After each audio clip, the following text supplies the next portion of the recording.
running, we coming, ain't nothing stopping us now. Keep running, we coming, we got nothing stopping us now. Keep running, we coming, ain't nothing stopping us now. Keep running, we coming, we got nothing stopping us now.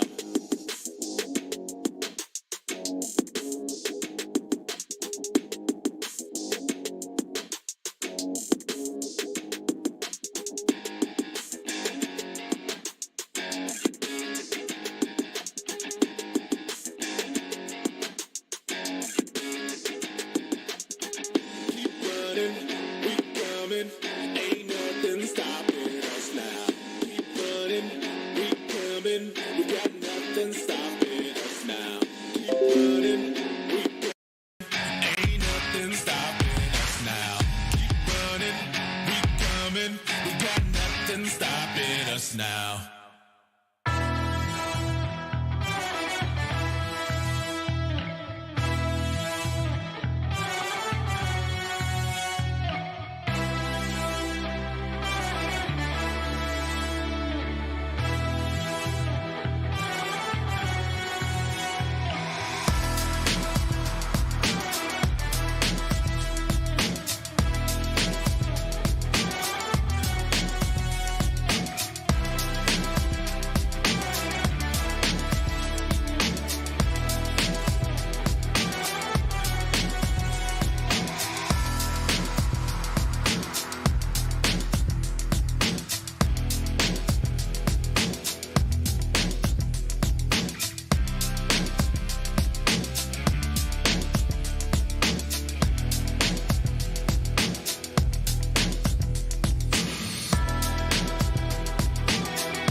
easily. We've been falling in disbelief. I think I'm ready for another try, but this feels like the last time. So why did you say goodbye?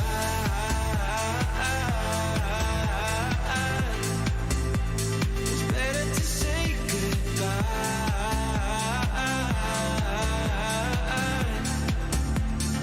Why did you say goodbye?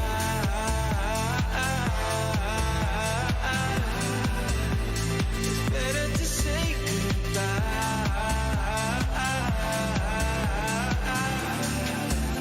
So why did you say goodbye?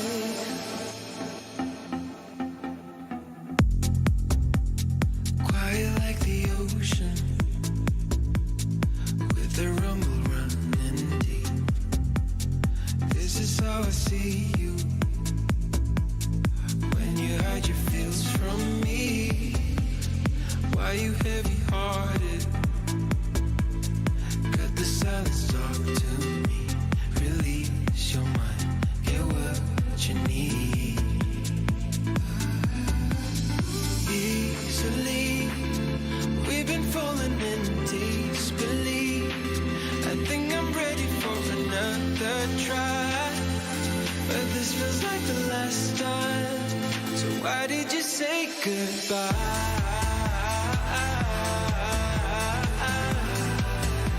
It's better to say goodbye.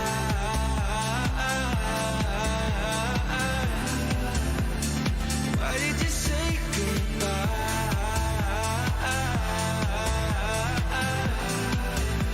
It's better to say goodbye.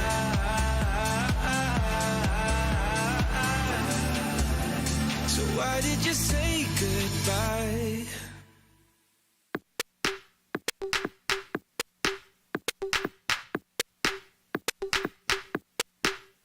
Deep minds, we were forced to be alone.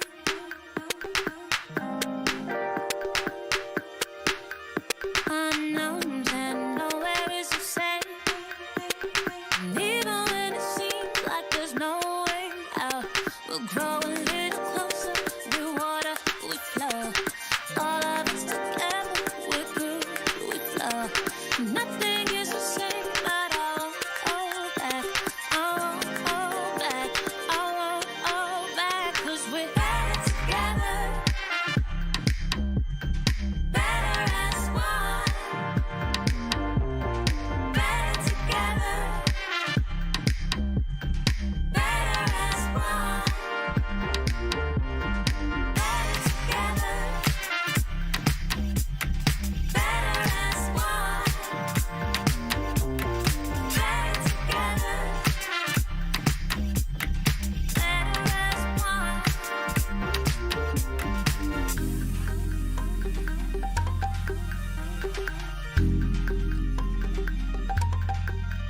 Deep minds, we were forced to be alone.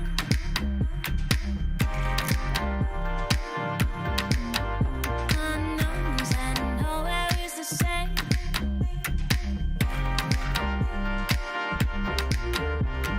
Grow a little closer, we're water, we flow. All of us together, we're good, we flow. Nothing is the same, but I won't hold back. I won't hold back. I won't hold back.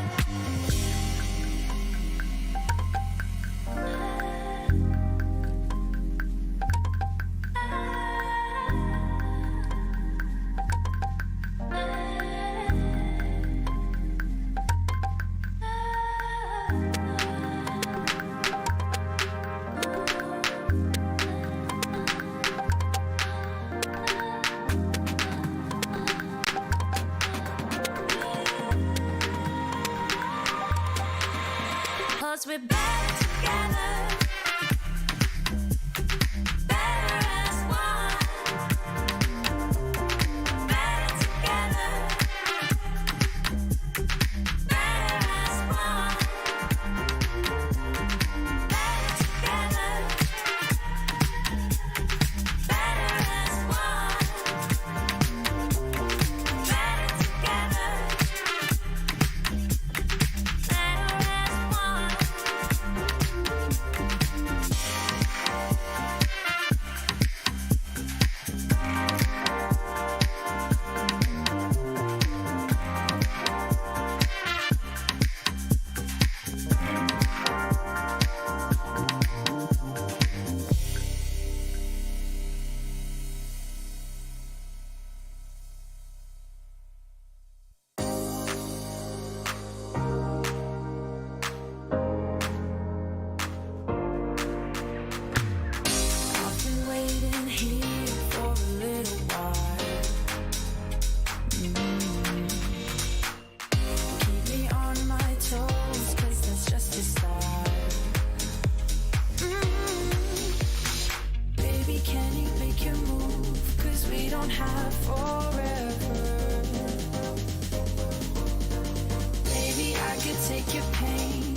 Say that you'll be, say that you'll be.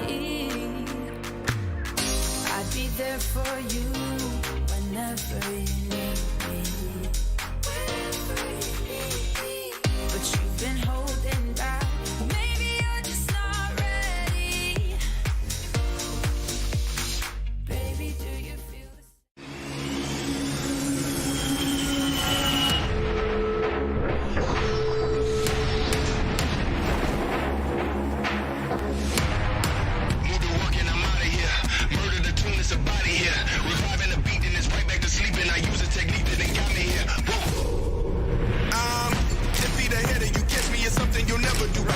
What's the challenge? A little bit greater HP for Victor. The boosters up. Incredible. It's how it at the top. Just separation could be the reason why they don't close out this game. Swaying on the top. I give it. Look in my eyes. There's lying X looking to swing on through on the side. I got a lot on the line. This with a different approach. Wanna spend time in the boat. Close together and grouped up. A good nade might find all they're looking for. Langsy, leg X.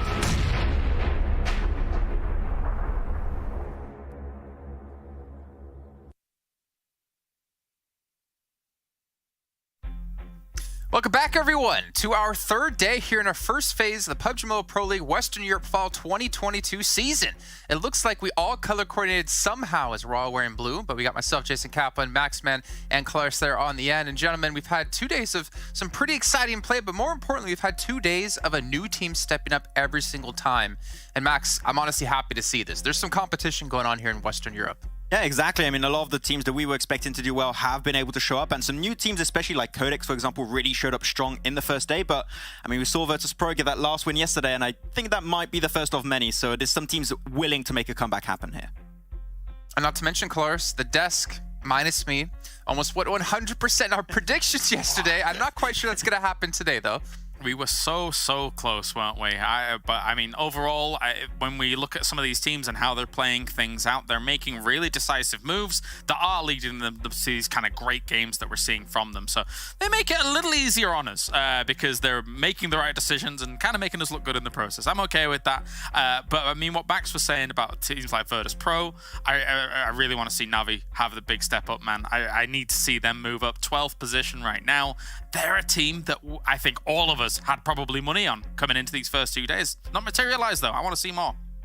Yeah, I mean, luckily for us though, it is like a long event here. It's actually gonna be longer than last season since we have 3 phases with 6 days of play in each phase, and of course we have the extra match at the last day of a phase. But remember, you guys can follow us over on PUBG Mobile Esports. Not only follow us here, the talent, but also follow Max, the Magic Man, Max.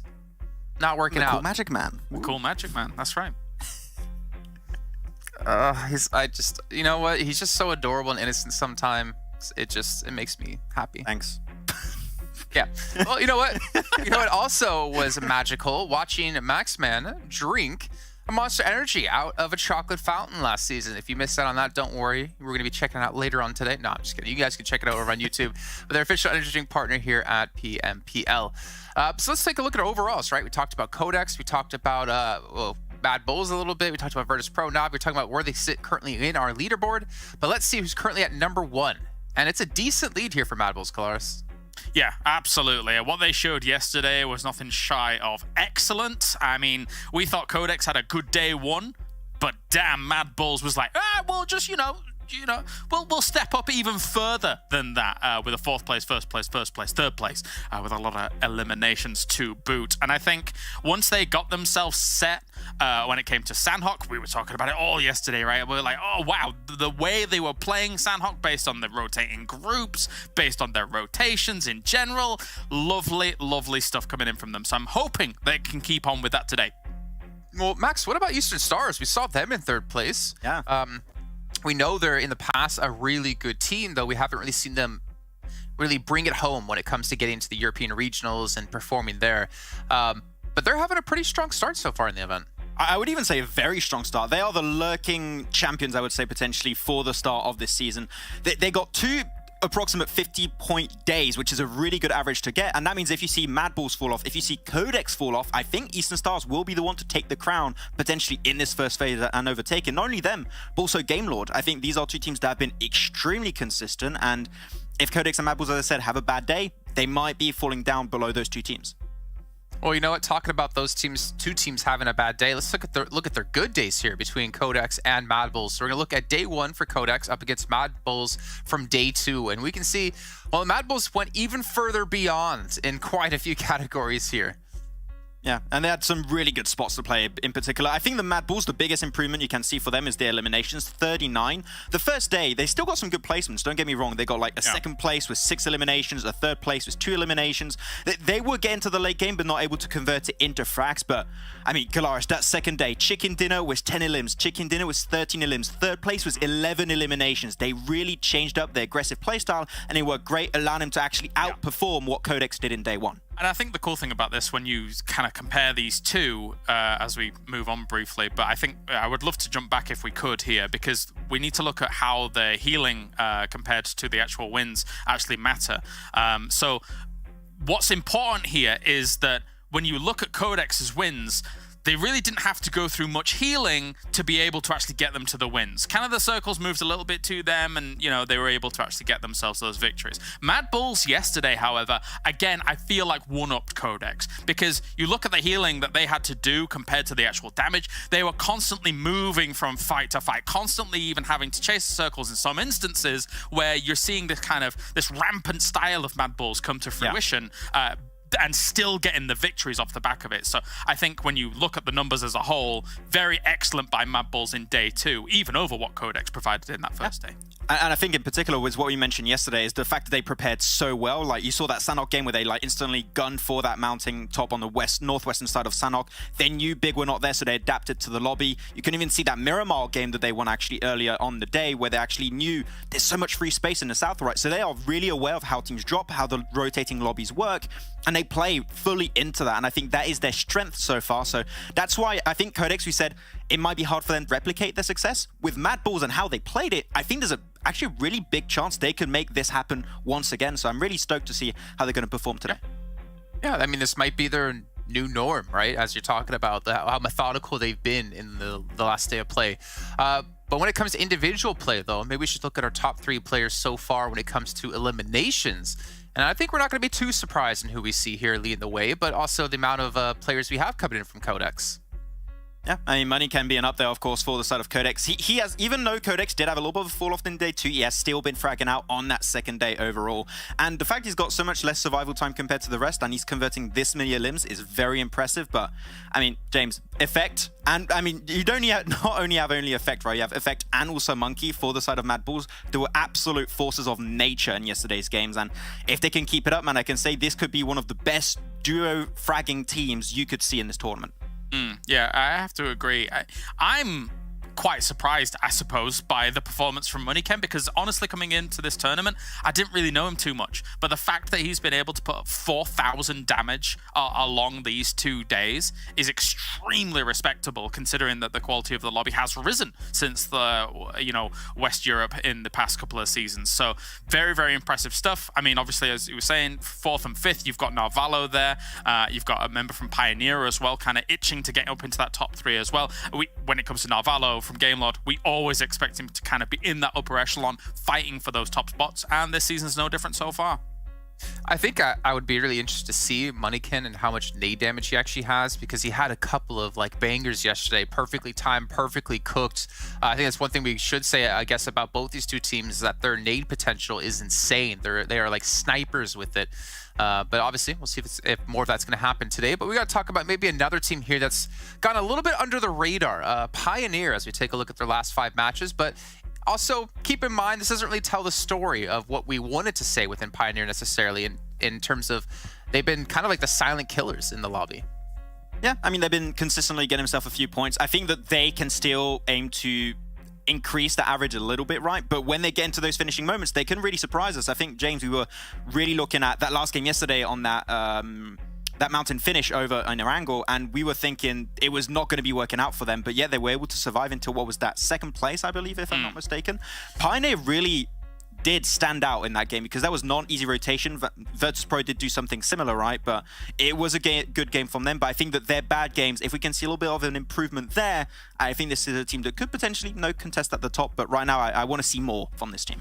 Yeah, flying under the radar is probably the best way to describe it, Jason, as you were saying, because considering, as you say, those last 5 games, some of them not that impressive, but just before that, in day 1, they had themselves a 4th place with 8 eliminations and a 2nd place with 9 eliminations as well. So you really have to take the whole picture, not just 5 games into consideration, but the 8 games that they've played here in sequence. And 5th place for them, above teams like Death Machine, I think is extremely impressive here. Erangel has definitely been a bit of a standout for them here so far as a whole. So let's see if they can continue on. Yeah, I mean, you can see here Erangel, right? They have 28 eliminations across the 4 matches that they played on it so far. That's a pretty good record, to be completely honest. As you mentioned before, Kalaris, like having 9 kills, 8 kills. Like, they are a very strong team, but then we look over towards Sandhawk and Miramar, and it seems to be maybe that's where they're struggling. Maybe they're too comfortable in Erangel, or maybe, obviously, because we've only had 2 days of play, maybe the zones were just favoring them. No, I mean, definitely. If you look at the 4 Erangels that they've played so far, it's been a 4th place, a 2nd place, a 2nd place, and an 8th place, which, okay, it happens. That's can have fine. one. It happens. Yeah, but the fact that they are getting to podium constantly on Erangel shows mastery over one of the most important battlegrounds here in PUBG Mobile. And if that's what's going to continue here, they're going to keep in a top place in these rankings for quite a long time, considering Erangel's so prevalent. Yeah. All right. Well, you know what? I'm actually excited to see if they can obviously continue the pace. I feel like I say that every single time, but to be fair, consistency is the most important thing a team can have, I'd say, when it comes to PUBG Mobile, especially when you have these longer form kind of events where you have these 3 phases. But let's take a look, though, at the matches, I believe, today and what's all going to be happening. Remember, every 3 days, we have a cycle of maps we'll be playing. Yesterday, we did double Sandhawk and double Erangel. Today, we're doing double Sandhawk and double Miramar, and only 1 Erangel in the middle of the day. So for teams like Pioneer, maybe this is a good day for them to really get some practice in on the 2 maps they're lacking stats on. Yeah, I think because of that and the point that was made earlier, right, they could be falling down a little bit, but the fact that they keep podium finishes pretty consistently, as you said already, James, I think that they can try to replicate it once again. But I think there's still other teams that I have on my radar. We're talking about the Navis, talking about your Unicorns of Love. I want to see if especially Virtus.pro can still potentially continue off that high of their win yesterday in Game 5. There's a lot of teams I want to see step up, so Sure. having double Sandhawk is a bit hard to make it happen, but I still expect some good things from some of the teams at the bottom. I see you're thinking, Jason, here, and I'll make this very short. This is one of the scariest days for teams, because double Miramar, double Sandhawk compared to actually having the grassy pastures to fall back on can be a bit scary here with the amount of Sandhawk that's available. The crabby grass pastures? No, No. not crabgrass. Crabgrass. That's next week. Yeah, that's next week. Actually, I was really curious when you mentioned Unicorns of Love, Max, because for me, that is another team that's also gone under the radar. They're really relatively high in the rankings, but they haven't really exploded onto any of the matches. Like, off the top of my head, I don't think of a single match where I'm like, oh, they did super well, but they've been consistent. Yeah, exactly. I mean, they've been up there. I think they're one of the top teams without a chicken dinner right now. They're the 2nd top team without a single win, so maybe a win today. We'll have to see. 64 points, currently in 8th position, so definitely not bad. They'll make it into the finals if they keep this pace right, but we know, especially with the fact you can get so many points from each phase and from the overall rankings going into the finals, they definitely want to improve their ranking overall. And I think that looking back on yesterday's games a little bit, they tend to lose players very early. They lose maybe 1 player here and there very early in the rotations, and then of course when you lose players early, your chances of a win are going to reduce significantly. So if they can just work on avoiding losing players early game, I think this is a team that can close off games, but we haven't seen them in that situation yet, so hopefully today that'll be the case. Well, I will say this, Max, the one note you made about losing players early typically diminishes your chances to get victories. Not unless you're playing with me. Typically, it raises your chances to become better. And I'm still trying to learn the game a little bit better, but luckily for us, I got John Allen here actually telling me how to improve my rotations and how to play out Miramar a little bit better.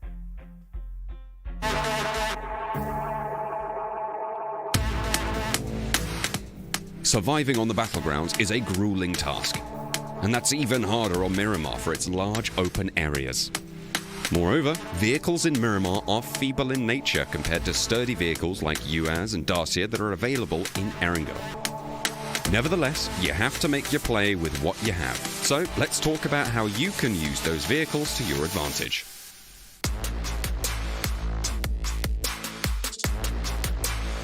Miramar also offers a range of vehicles to choose from, each preferred for its own distinctive quality. The first major problem that players face is lack of acceleration while riding on the hilly terrain of Miramar. If you want off-road performance, consider using the buggy or motorcycle as a priority. Motorcycles are even better as you can control the momentum as you jump off a cliff while making an escape. Buggies have a nasty habit of hitting the ground upside down and causing you damage. To climb up the steep hillsides, the pickup also does a fantastic job. Similar to Erengel's UAZ, it comes with a great horsepower. The flip side is that it comes with much more tricky handling and suffers heavy damage when being fired upon. If you get spotted by enemy crosshairs while driving on a hillside, you must immediately get out of the vehicle before it gets blown up in a second. If you seek endurance, the minibus can be a much better option. The 1970 Volkswagen model is the biggest four-wheeler in the game, with an occupancy of 6 seats. It offers decent speed on roads and provides an enormous amount of cover where you and your team can survive. But it also takes more damage while driving for its giant hitbox. And it performs even worse when you are driving off-road and trying to run out of the blue zone, or climbing uphill. Lastly, if it's the speed that you want to storm through the highways of Miramar, the Murado or the Coupe is the best option by default. For fast access, you can use the off-roads of Miramar that are light shaded on the map for a steady path to get to your location twice as fast. Both vehicles come with a staggering top speed and can go from 0 to 100 in a matter of seconds. The Coupe can only carry 2 players max, while the Murado can carry all 4. If you love Murados, there's a gorgeous golden Murado parked inside Hacienda that you can get your hands on. Apart from all the different choices available for vehicles, remember to carry the maximum number of vehicles when you are rotating. Carrying gas cans is also a smart choice in Miramar. And remember to switch your ride when you come across untouched vehicles parked on the road. In a competitive circle, losing your vehicle in Miramar is synonymous to losing the match as well. So, treat them with care, as they may carry you to the winner-winner chicken dinner.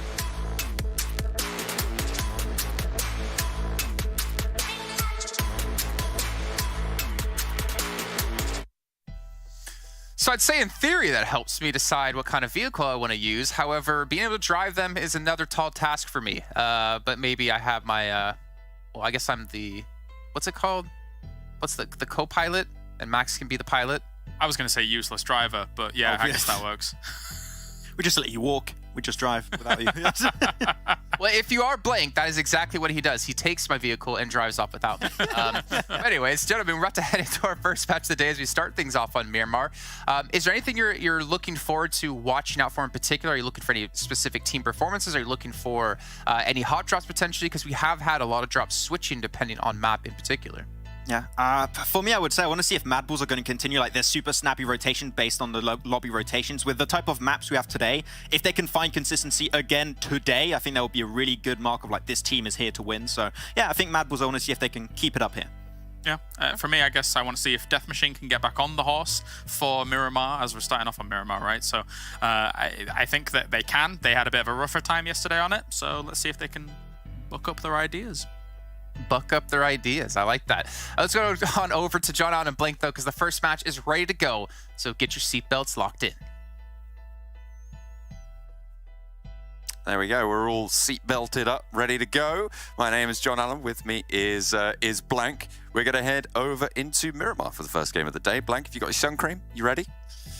Yeah, I actually do have my sun cream. I'm good to go. I've even got my SPF 15 lip balm on because, you know, if I get cracked lips during this one, I am not talking for the rest of the scene. So I'm ready. I'm prepared. See if these teams are equally prepared. With 2 Miramars on the cards as well, this is going to be one of those games where it becomes a little bit more difficult as the day is. There's lots of different things that can happen during Miramar. Obviously, the vehicles, as you beautifully mentioned during that little segment there, John, are very, very important. And several that you need to get your hands on. Buggies are generally very nice, but the Murados, I think they're good, but it's kind of typically your starting off vehicle. You want to get on the roads, find a buggy, and then later on, when you are relegated back to the foothills and the ridges and just the awful terrain, you want to get rid of that vehicle as soon as possible. Yeah, so it's good for that initial burst, but yeah, you do want to be looking to swap those out. Early drop for Na'Vi over to the easiest name in the game to pronounce, La Copleria, over on the north side of Miramar. Crater Fields, a couple of people dropping out over there. Looks like 2 teams going to be sending out. For the moment, though, fairly sparse, fairly disparate positions for Na'Vi. A little bit so. I think that with this position as well, towards Crater Fields, you can go for a little bit of a wild drop here. There's not many teams that are going to be making huge drops around Crater Fields, so sending Tixie out down towards this position gives them oversight down towards El Pozo. You can also pick up, as you can see here, the hard vehicle spawns and bring them back up. Again, we're just going to go straight back to the knowledge that you were dropping earlier. You want to have the greatest amount of vehicles coming into the late game. Having 4 can typically set you up very nicely, especially if we have another one of those endings down towards the eastern side of La Bandita, where it's just open ground, right? The best thing you can have in that situation is moving cover, and typically vehicles do exactly that. They might not be designed as moving cover, but if you shoot out the wheels, make sure that thing drops low so people can't shoot underneath it, and take out your big toe, which is often very, very painful, by the way. But if you shoot out those bomb vehicles and then shoot out the car, it becomes very, very useful in those late game circles. And it looks like we're heading over there anyway, so, you know, having those vehicles, now is prime time. We saw a circle fairly similar to this, I think, yesterday, going out east. But that time, Eastern Stars weren't in the lobby. They are generally dropping over towards Impala, although this time around, it looks like they've split around Graveyard, around Minas Generalis on the south side, La Bandita as well for Athis. So quite a heavy split there. They're in a good spot this time for their circle on the east side. I was keeping an eye on the Hacienda situation as well, because we did see a big old hot drop go on over there the other day, and that has not really started to pop off. Pioneer and Big, though, over towards Chumacera in the south side, might have a little bit of argy-bargy in the very near future. Yeah, this is our constant drop spot from Miramar to Miramar so far. Pioneer, as well as Big, have just been dropping on each other time and again. Havlik looks to send some bullets over towards Beast's position. Damage like this early on is pretty horrific as well, considering, you know, you're still looking for bandages, you're still looking for stims, and then your first aid kit, you don't really want to have to use it this early on, specifically because you'd like to use that so you can quickly get back into an engagement after you disengage. So slightly unfortunate there for Big. Tumuerte, who I believe did drop on top of Game Lord over towards Hacienda del Patron. They've moved across towards Monte Nuevo, so they'll be picking up this position as it is now free in this current lobby, which gives us a little bit more room to play with. And also Eastern Stars have been making this drop, I think, since day 1 now on Miramar. So this is kind of an alteration of theirs, not heading all the way over towards Impala like they used to do all the way back in the day, but instead moving a little bit more over towards the west side. And, you know, I respect that, because I think they did have a lot of troubles on Miramar, specifically because of that Impala drop. I think it was the Istanbul Wildcats that actually held them out a few times. So it's nice to see them heading over towards Minas Generalis. Gives them a bit more of agency within this circle. For Romanian men taking that Impala drop spot on the east coast, and on this circle, I mean, you can never predict it, right? It is circles. They are what they are. But yeah, I mean, maybe for Romanian men have got a solid spot moving forwards with this southeast hard shift circle on Miramar. None of these players in Chumacera actually taking too much damage, none of them really going down. Pioneer and Big both staying up with 4. It looks like the disengage very much on the cards here. Fair enough, I think. You don't necessarily need, unless you get a very good opening. Both of these teams have had the opportunity to run around and get these good positions. You can see a mini 14 there for Pioneer on the high ground. So I don't think Big want this fight. Yeah, I think for Pioneer, dropping in on Miramar has actually been quite successful for them so far versus Big. Albeit from that first day where Big were able to kind of win it out and holding them down inside that singular building, Pioneer quickly adjusted where they dropped. They didn't drop solely inside those buildings, started to drop on the outside. It's kind of threw Big for a loop day 2. And this time around, I think both these teams is just thinking, you know, with 2 Miramars today, is it really worth it us going for this long drawn-out engagement in Chumacera? And I think for them, you know, it's a case of we can still take pot shots at them from afar, but we'd rather just get looted up instead of taking an early fight, because, you know, shotguns being more prevalent in this day-to-day and players having much more experience with them. If you get caught early on, you don't have a proper vest, you don't have a proper helmet, you know, it's night-night for you if you get hit by that DBS. Or even the S12K. So I think this is a smart decision from Big to just kind of disengage away from this one, especially being down in 9th place, 53 points. You know, this is a day where, especially on Sandhawk, where Big have genuinely been very good on that Northwest Island, although falling on hard times recently. This is a day where they can start to get some big points if they make some change-ups here on Miramar. Getting out of that engagement in Chumasera. We're talking about those. I really like that point about the greater prevalence of shotguns sort of impacting the early game as well, which is nice. I like that. I'm gonna think about that in the future, and it's gonna please me. Great, thank you very much. Yeah, that's okay. On the north side of Chumasera, you got Ruthless Esports on that north guard. Potentially, if Big want to move up that way, they could come into conflict, but you imagine that they could fairly safely swing around the south side, given that plane path, look at a lot of open ground on the south side. The difficulty then is, how do you navigate around Los Leones? Yeah. TJB, Eastern Stars, take a little bit of shots there, but will kind of send away. This is realistically what TJB sent yesterday as well on Miramar, so a very similar plan for them. Not changing too much. I think we all had a little bit of discussion about Tong Jibao before the show started, saying that, you know, we've known this team for so long, and realistically, as much as I complain about them, I do love them to bits. I'll put it that way. They're a fun team. They're an interesting team. They're always pushing the boat out in terms of strategies. They don't always work out, but they're at least interesting and has been thought put into them. Unfortunately, the execution is not always there, especially with the conflicting ideas of like a lot of these players at the moment. I think GK first just wants to get in there and get stuck in with teams, in which case he makes some bold push outs, some bold off angles that doesn't really gel well with the fact that a lot of his teammates aren't necessarily with him and or are split. So it's a little bit difficult for them. Coming back to your point about Big though, John, very quickly, yeah, they can quite easily shoot down on that south side. Unfortunately for them, Pioneer have already made that rotate, and I was about to say that, you know, with no teams playing down towards Valle de Mar or even Minas del Sur, you know, you don't have that compound, which is extremely dangerous on the north side of the bridge that comes off Prison.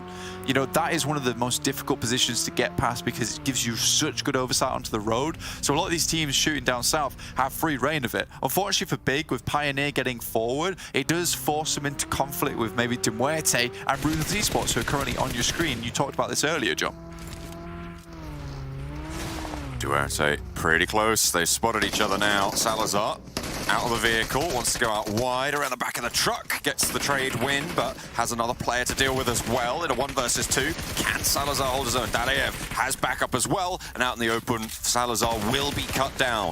Unfortunately, they lose a player for Ruthless Esports, but they might be losing a little bit more than that as Ulysses is opened up on over the ridgeline.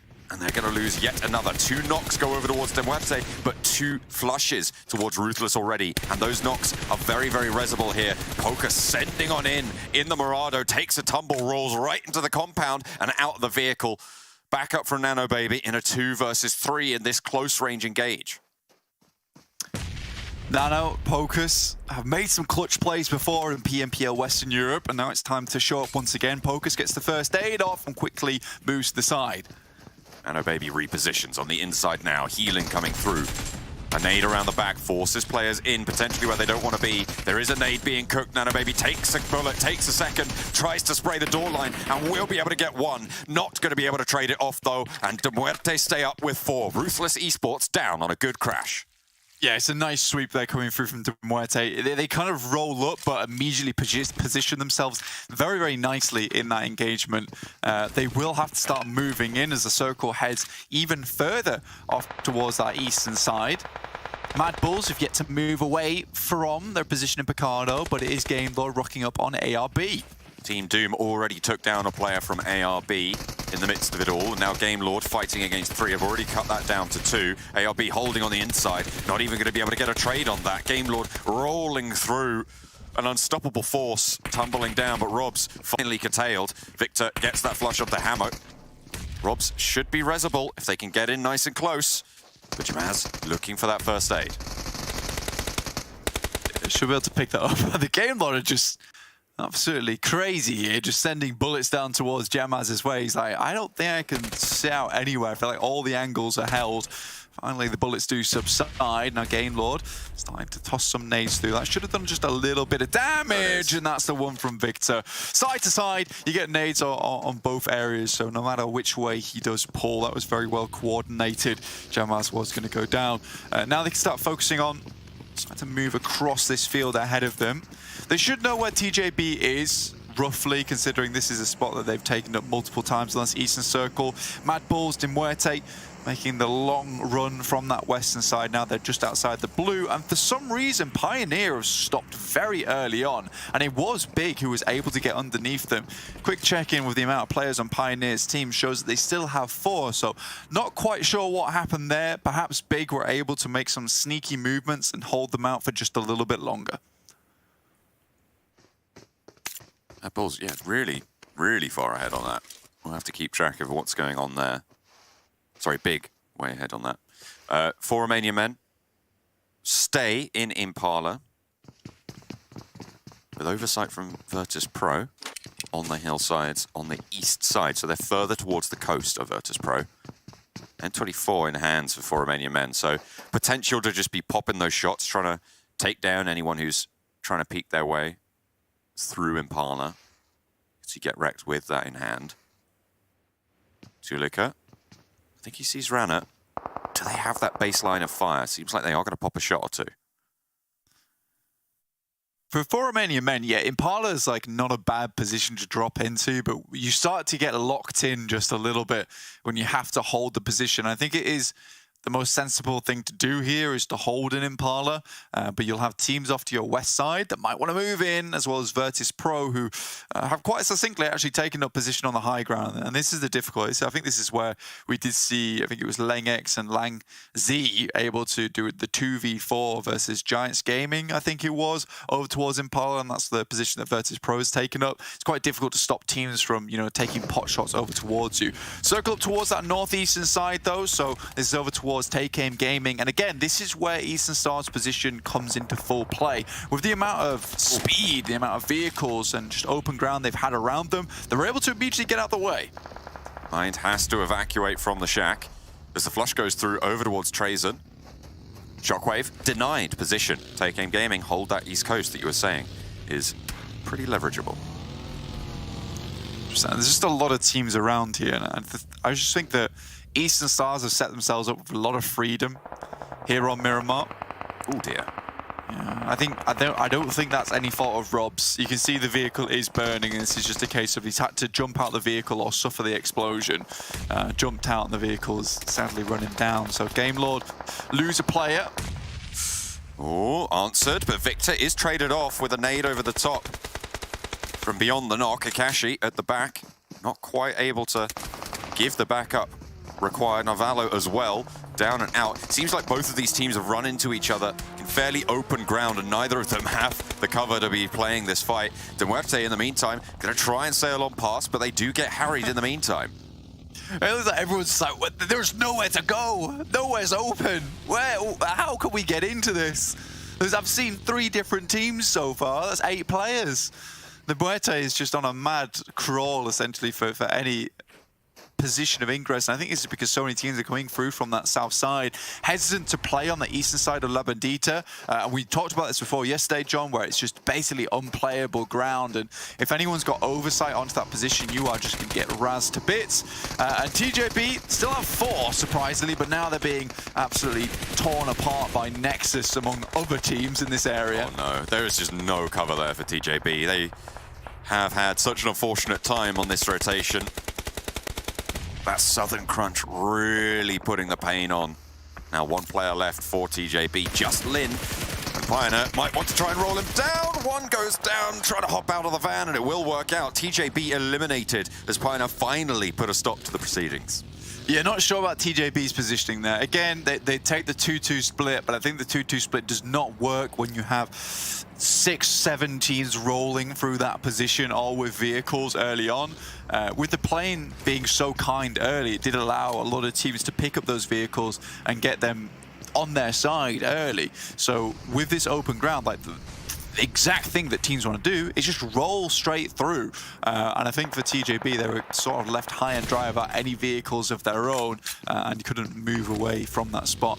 Slightly unfortunate. Mad Bulls, who have been on the tear recently, you can see them down towards the south side. Again, it's going to be difficult though, and we are ending up towards Impala. I think it's Virtus Pro have a very, very good position up on high. They've not had to leave yet. It's just slightly dangerous with the circle being a little bit towards the north, and coming down from there, always a hard time. Eastern Stars, though, very, very comfortable in their position at the moment. Big were trying to push up onto Virtus Pro's position on that high ground, but already swayed down and flushed.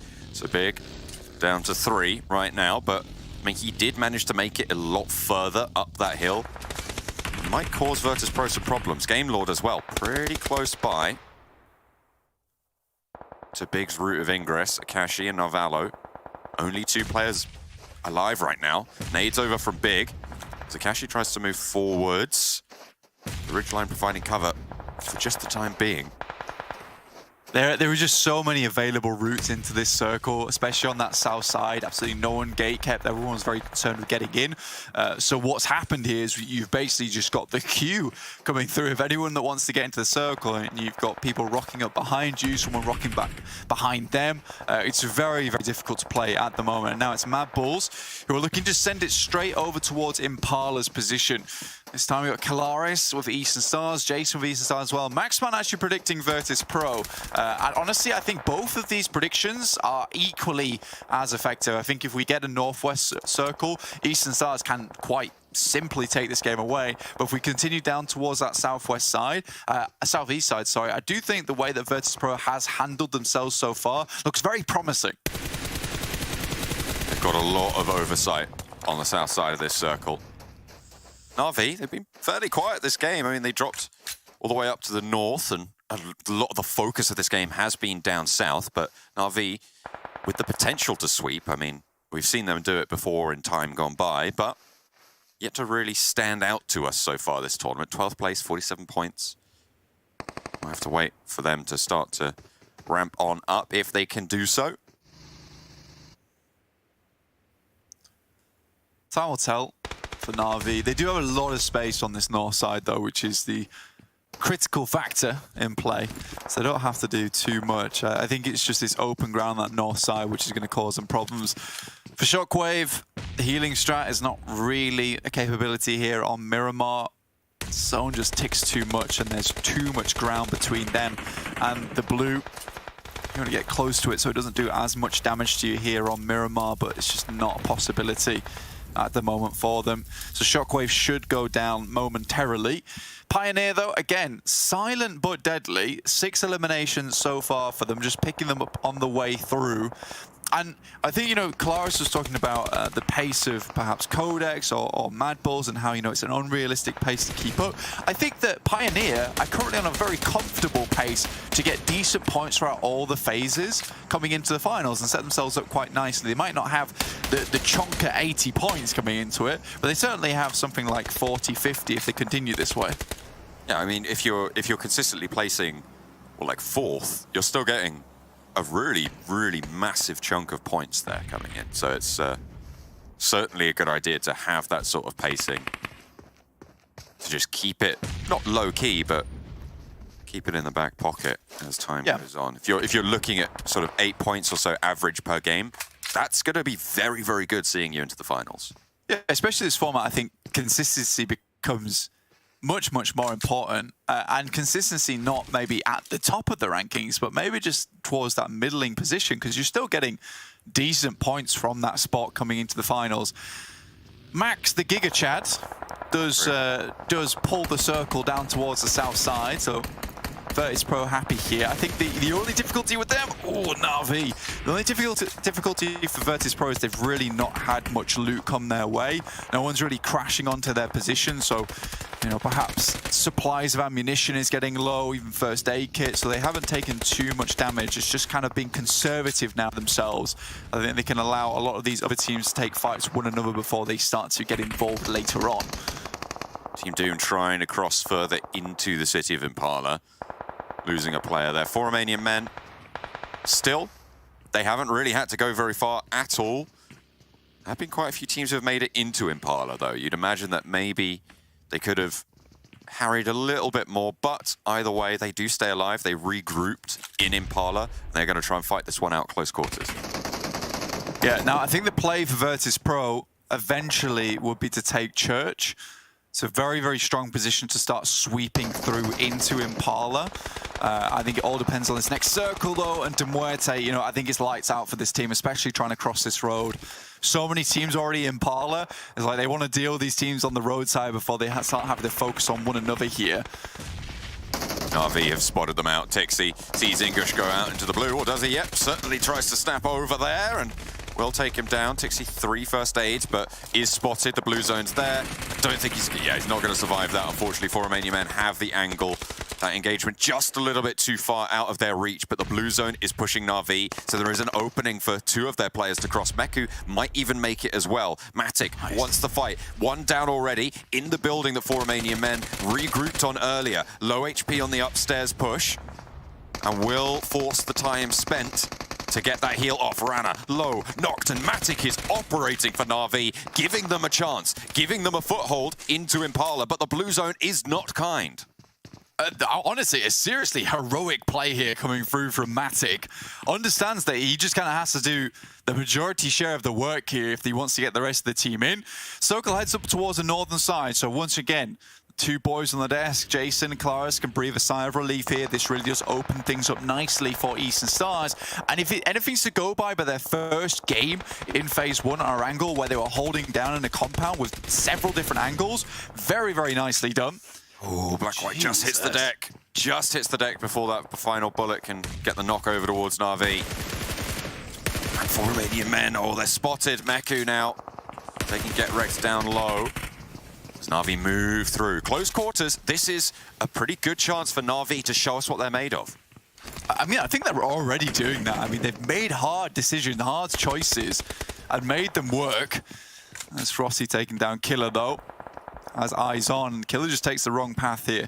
And this is the difference between them and Na'Vi, is they know the sight lines coming through into Impala. Eastern Stars trying to get a little bit more pressure within this circle, a little bit more control. They're holding on the roadside. They don't want to be too far into the actual city itself.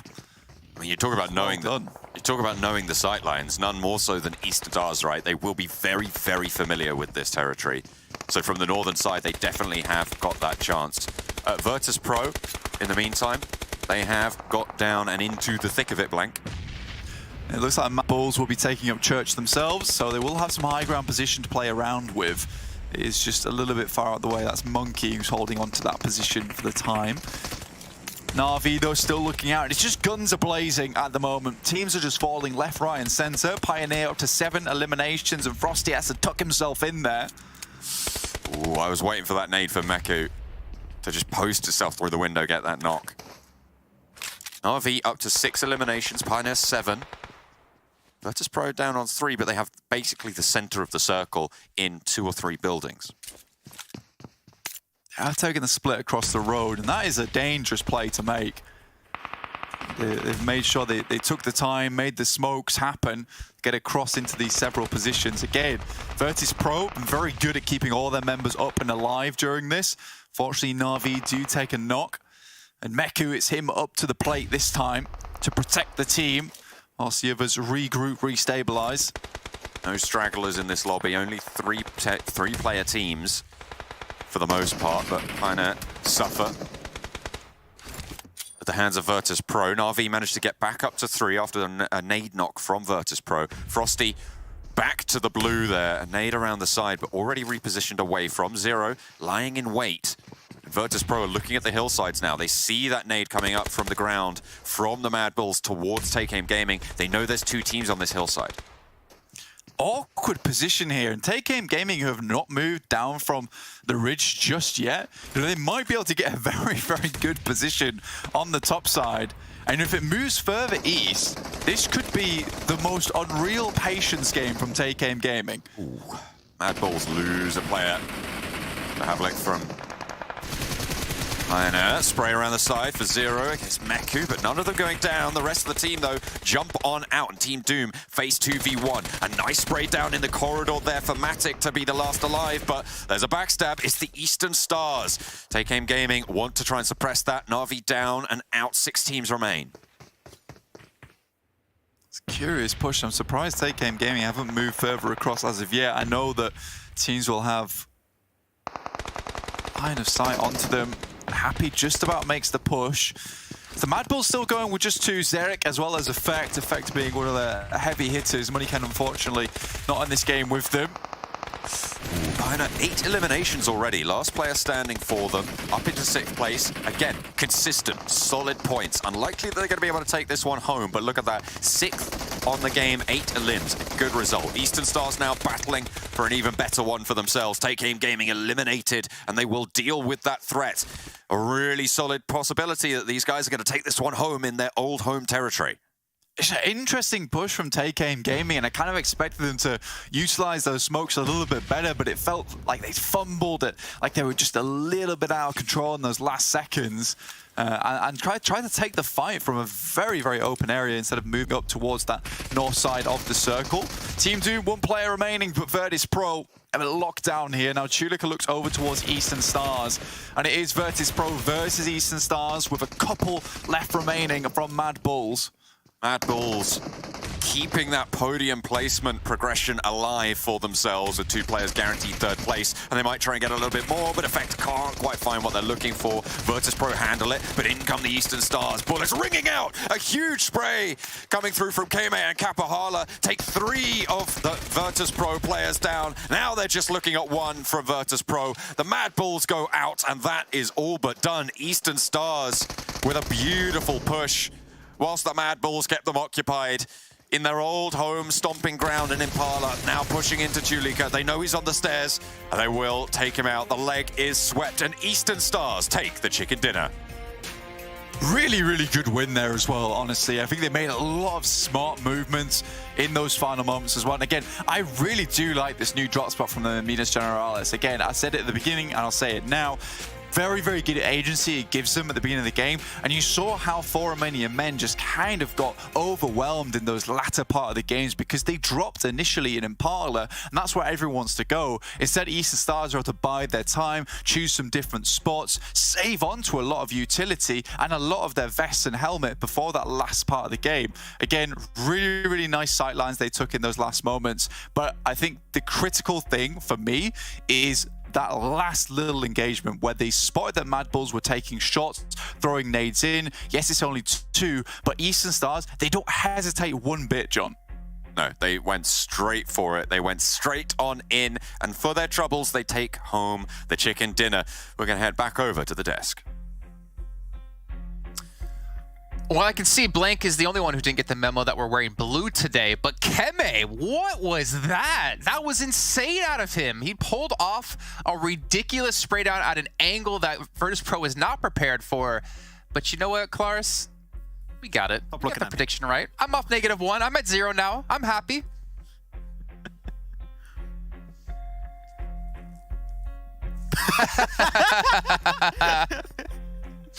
It worked out for Eastern Stars, didn't it? I mean, obviously, they had a lot of room to work with here, and the transitions through Impala were very, very strong as well. But the most important thing here, aside from Keme's amazing effort there towards the end, is Maxman didn't get it right. That's the most important thing. Well, you know, we made a deal, right? We said if Jason could get back to 0, we shave Max's eyebrows. That's right. No. Wait, these are made without my approval beforehand, okay? No. Let's just stop it now. Okay, I don't like it. Well, I like it as a talk player, about but that this, was right? too much. Okay. Let's take a look at the match rankings here really quickly and talk about that last match. I mean, Eastern Stars, I was saying to you guys, like, oh, they've been here towards Impala for so long. I mean, yeah, Impala's, you know, obviously higher from the position they were in, so they couldn't really get any shots off, but they had 0 limbs, and then they come out with 10 at the end. They were just waiting to strike like their prey in the Serengeti here. 10 eliminations, 25 points for Eastern Stars. Fantastic job.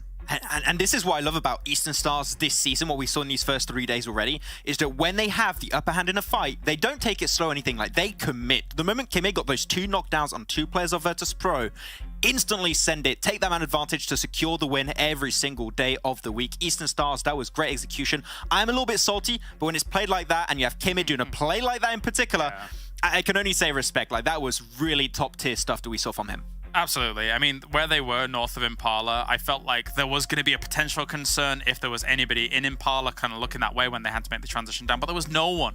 And even though their transition down there was slightly delayed, like, they still had no contesting on that barrier on the entry to Impala. That's the most important part of this game. And then quick movements through Impala once the circles actually shift from there. So yeah, they get the eliminations off of it, but the quick decisions inside Impala are really what makes it here for me.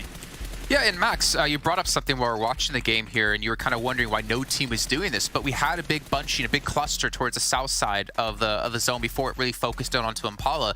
And you're mentioning that, like, why are no teams rotating clockwise, actually, to get around this big cluster to maybe get themselves into Impala? Yeah, I found this actually really surprising. I was looking at the teams and where they were positioned. I think it was the phase 3 shift was like the really hard shift that a lot of teams struggled to adapt to. South, you had so many teams. You had Pioneer, Mad Balls, Big, De Muerte, Game Lord, Nexus, TJB. All of those teams down south, and up north you only had 3 teams, and that was Na'Vi, it was Shockwave, and it was also, I think it was a Take Aim Gaming, the one that was also Eastern Stars. So very little teams up north. The main thing you want to avoid, of course, is going to be that big, massive field over to the west of Impala, but I think there were a lot of options that I think teams struggled to realize, and that's what caused the demise of, like, De Muerte, TJB, Game Lord. So there were options in a rough circle like that, but I think that teams are just so focused on getting in circle, they kind of forgot about all that. So there were options, but unfortunately none of them spotted it out. And to be fair, a lot of teams did survive to get in towards Impala there.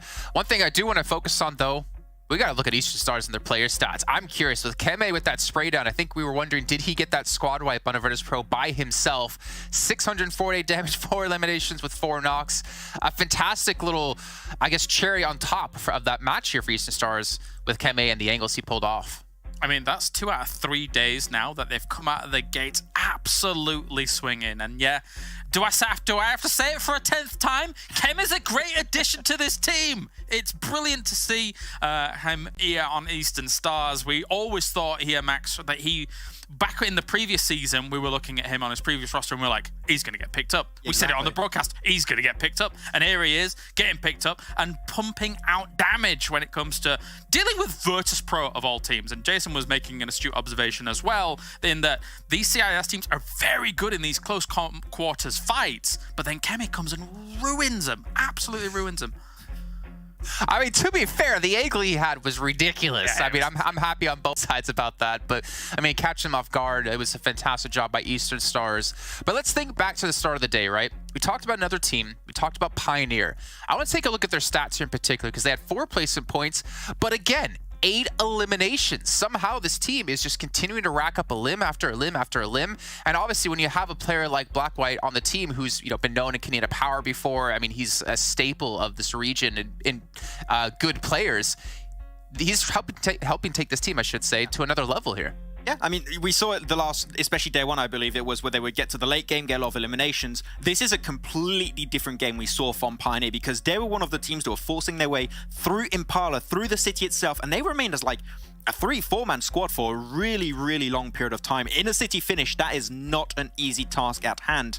So the fact that they were able to get so much work done in this game in particular is very impressive. But yeah, Black, a player that we expected a lot of things from, and also Izu was a player that also stood out in the last few games we saw where Pioneer would get into the late game. So I think this is a roster note that I didn't know too much of, but I feel like I've been impressed. So if they can actually close off a game, I hype to see how that would pay off. Yeah, exactly. With this playstyle, they are going to close the game off eventually. It's a matter of time. They're playing kind of almost, I mean, yeah, their position's good, but it really feels elimination first, position second. But based on that, when you have these gun skills that they're utilizing here, it's a matter of time before chicken dinner comes their way. Okay, I want to turn our attention maybe over to our next match here, which is going to be Sandhawk. Now we have groups A, B, C, and E playing, which means we have no 4-Mania men, no Game Lord, no Mad Bulls, unfortunately, and no Team Doom.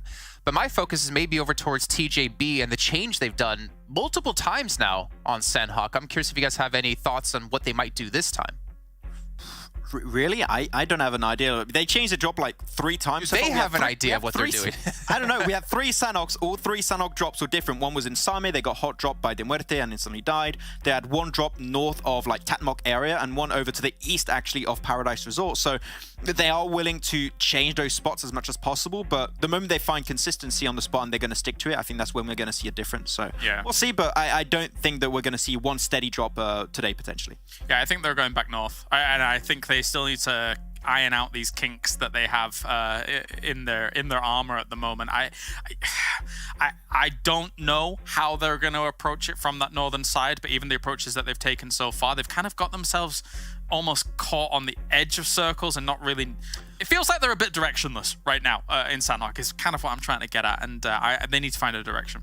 So looking at the map performance when it comes to Sanhok, right? I say Group D sitting out, so we're not going to have Game Mode in there, which is one of the top contenders for this map. We're not going to have Mad Bulls in there, which is another top contender. So my eyes are already focusing towards Codex here as being obviously the best performer when it comes to Sanhok. But without the competition of those 2 teams, I wonder if this is not a free win, but this could be a big game here out of Codex. Yeah, it could potentially be. I still want to see the old domination of Eastern Stars. Remember, Eastern Stars in previous seasons, they would dominate when it came to these Sanhok maps, and I think we could see that potentially come back. But, I mean, yeah, 10-point average over the course of all those games played on Sanhok for them is very impressive. And, yeah, Codex, I still want to see them come back a little bit strong on this 3rd day, so we'll see if they can do it. Well, we're going to find out momentarily here, Max. 30 seconds to go. So we're going to send on to our casters here of John Allen and Blank to bring us Sanhok. Someone needs to fix those guys' necks. They're going all wobbly like over on the desk. We're going into this game, into Sanhok, pretty swiftly. Into game number 2 on the day. They were talking about how Codex could potentially stand up tall in this game. On the leaderboards, they sit 3rd place at the start, 109 points right there. They have got a game deficit below Eastern Stars and Mad Bulls, who sit just a little bit above them. So they're going to be looking to try and close that gap. The Mad Bulls obviously not playing in this one. Neither a couple of those other teams that they might be worried about. Playing path over the center. Go through barn here, Mr. John. Heading up towards Hattin.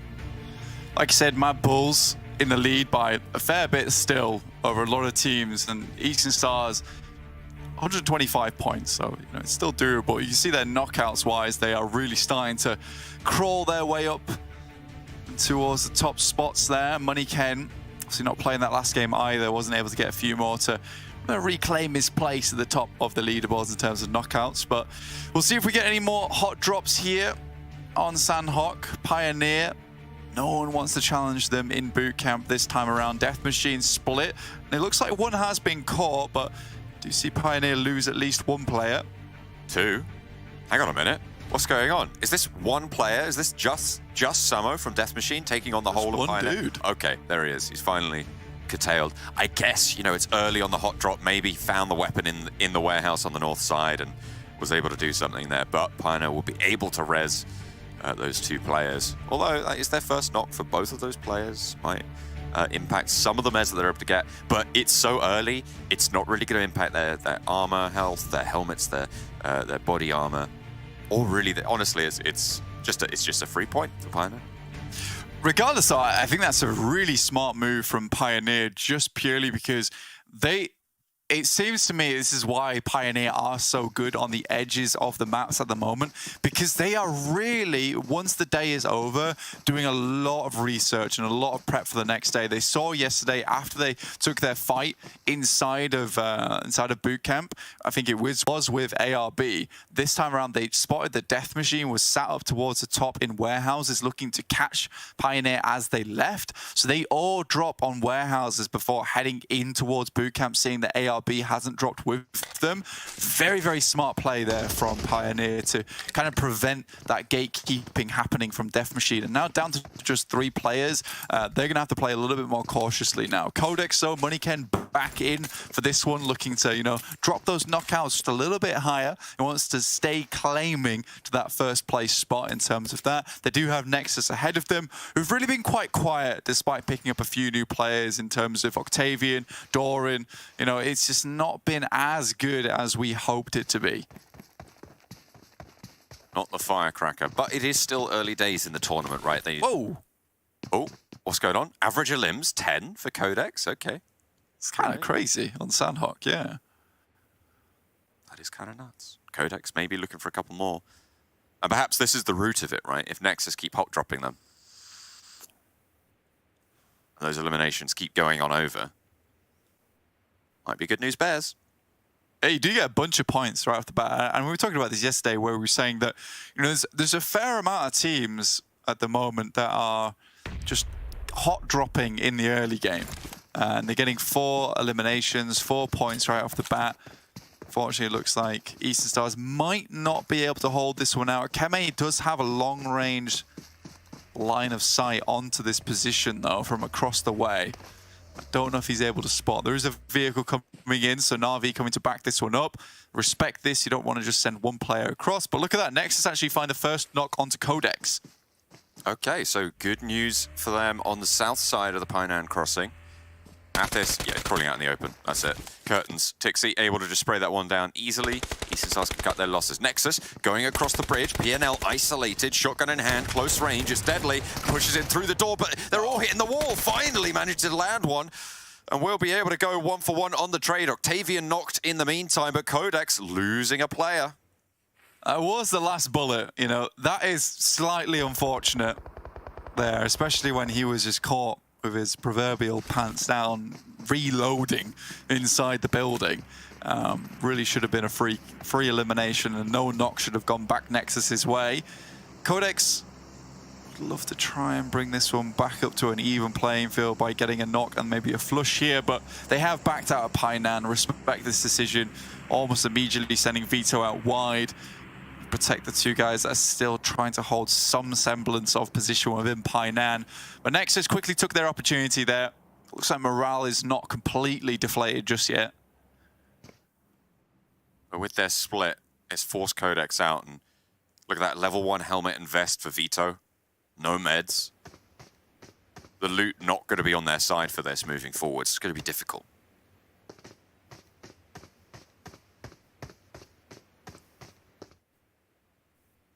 Moment, just Vito trying to spot one. I think that, you know, realistically for Codex at the moment, a lot of this engagement relies on Vito and this off angle that he has taken. ARB aren't too close, but now even Folly's moved back, and Moneyken is just the one relaying information back up towards these guys up top. They know that Nexus have to move through Painan or disengage entirely, but it's unlikely that Nexus, with that first knock and elimination, is just going to let Codex leave so quietly here. So I think setting up an ambush is quite smart from Codex.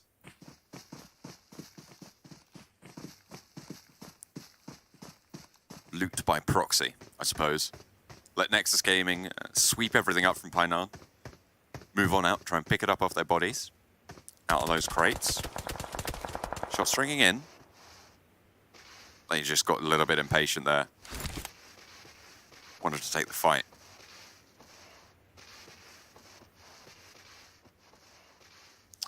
The EXO pops up for a second and Codex takes some shots, but this is slightly unfortunate considering now that they'll know that there are players up on the hillside, so they're unlikely to make any more mistakes, or at least they shouldn't make any more mistakes. I think now Moneyken is the new little thing that will make the entire mousetrap pop here. So we'll see what he can get done. Unfortunately, it is sort of 1v4. Doesn't have the huge amount of support, but after that first knock, he needs to get out of dodge, wait for the rest of the team, and then go for that 3v3. We'll check back in with them later, though. Looking at the rest of the map, you know, Tongjibao have sent very central. Ruthless Esports not having the best of times here on Sandhawk. Still 600 damage as an average is not bad, but it's 2.5 eliminations, which is just not coming through. So it seems that they're taking a lot of fights which aren't super efficient. Repositioning for Ruthless Esports. No real challenge in their area currently, except for my Pokers, who's rotating away from. That was Shockwave.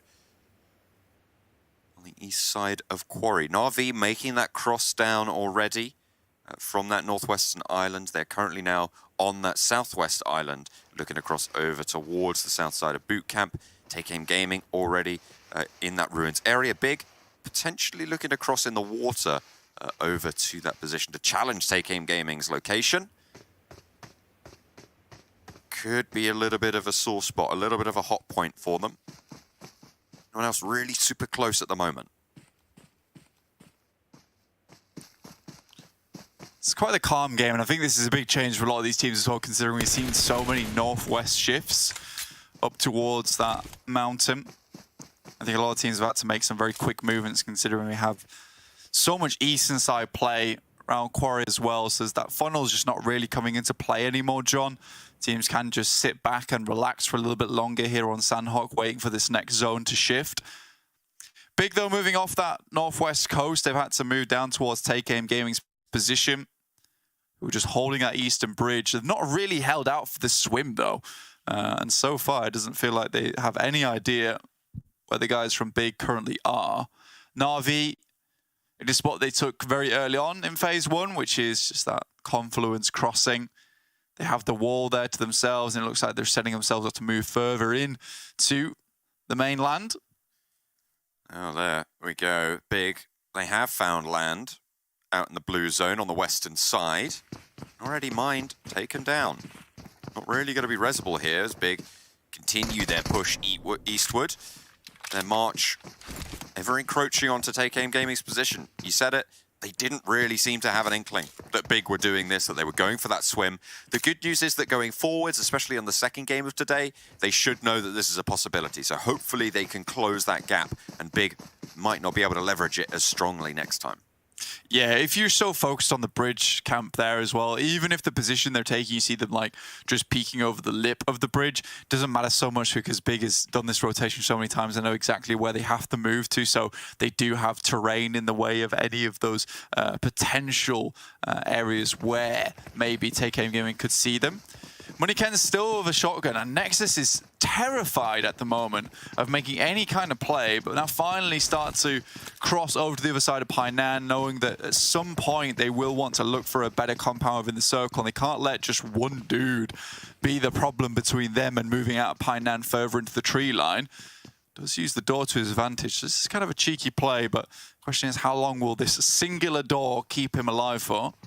His teammates up the hill, providing cover on the back there, meaning you can just stand out on that balcony. Without those players there, there's no way you could take such a position because you just don't have that cover. You could just be shot in the back so easily. But with that cover there, with that suppression, you do have this option. So nicely positioned by the rest of Codex as well. Yeah, he's one good shot in him, to be honest with you, with Octavian also running the DBS and the level 1 vest, level 1 helmet is most likely going to be the one and done. But if anything speaks from the way Sarah shot that first S12K, maybe Moneyken can just be a little bit more accurate and get it off the first time than Muerte. Running up over towards X Team's position, and X Team just have not had a good time here in phase 1 whatsoever. I think it was a 3-point day yesterday. It just has been rough. Yeah, it really has. It's not been the team that we've seen have these pop-off performances in the past. We're not seeing that so far. Muerte, they get away with that scouting position. I mean, they know that X Team are up here, and they don't need to push it, right? X Team will be able to control their sightline and the rotation moving out. It might be a little bit more tricky. They don't need to take this engagement. They can play a little bit more passive in this current situation. TJB onto ARB, instant knock there onto Hamo from GK first, finds the headshot and will take him down. Dropping some first aids from his buddy. try and get them back up to full HP, knowing there is still a couple more players off in the distance. They don't instantly flush out Hamo as well. I respect that from TJB. They'd rather get up as a full 4, knowing that third parties are aplenty here in Sanhok. Nixka spots ahead, Modi. Spots one himself. And they both back off. Healing ensuing. Manikan still not in an engagement over in Painan as well. These two teams spot off. Hamo crawling all the way back over. Are TJB going to allow this? Are they going to let this crawl go all the way through? I think they needed to buy time, and that's exactly the reason what I was saying before why they didn't flush him, is the fact that the medical supplies are low on that team. They have to bandage, they have to be prepared for the next third party. They are directly in the middle of the circle, which is a very different type of playstyle for them. And now it's go time. Okay, Manikan now no cover from the right-hand side. The door not there anymore. So when he peeks out, we'll spot him on that balcony. He's on a full broadside, but don't think Nexus are taking that path. Not right now, anyway. Do they think they've cleared this building? I think they might do. Manikan might have got away with it. He could move further into this building now. With Nexus assuming that it's cleared. You can see that. The jump punch coming through, trying to keep it as silent as possible, and exactly what I expected him to do. I don't think it was spotted there. He does get across. I like that play from Manikan. It's like you were saying, you know, they've cleared that building, and I expect him to move further up into it. Now he has a position that perhaps is unknown. And Codex have played this one out slowly. He pulls the trigger on it, and he's unable to get the knock, and now the position is given away. And he will have to leave all that time for naught. But here's the thing, right? In the meantime, Folly has been moving up to the hills to the east of Painan. They have that outpost up there. Vito's been supporting Manikan in the settlement, but now they have the opportunity to regroup away from this fight. And as 3, you have to think that it's going to be so much more important to keep your players alive than to take maybe a 1-for-1 trade. Really is time for Codex to leave, as well as Na'Vi starts to move down from that compound, but they do find Manikan on his rotate up towards the rest of his team.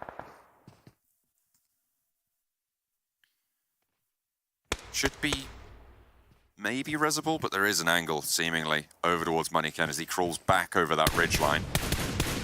Oh, that's unfortunate. Just that extra bullet forces Vito to move. Can they find cover for this res? Unfortunately, Folly put it out as well. Meku nails that headshot. Manikan, Resable here. Depending on if Nexus push this hillside, but they haven't just yet. Na'Vi know they've taken 2 knocks, and this push from Matic puts the pressure on further. They're moving over towards Folly because they know the res needs to go over towards the player on the hillside first.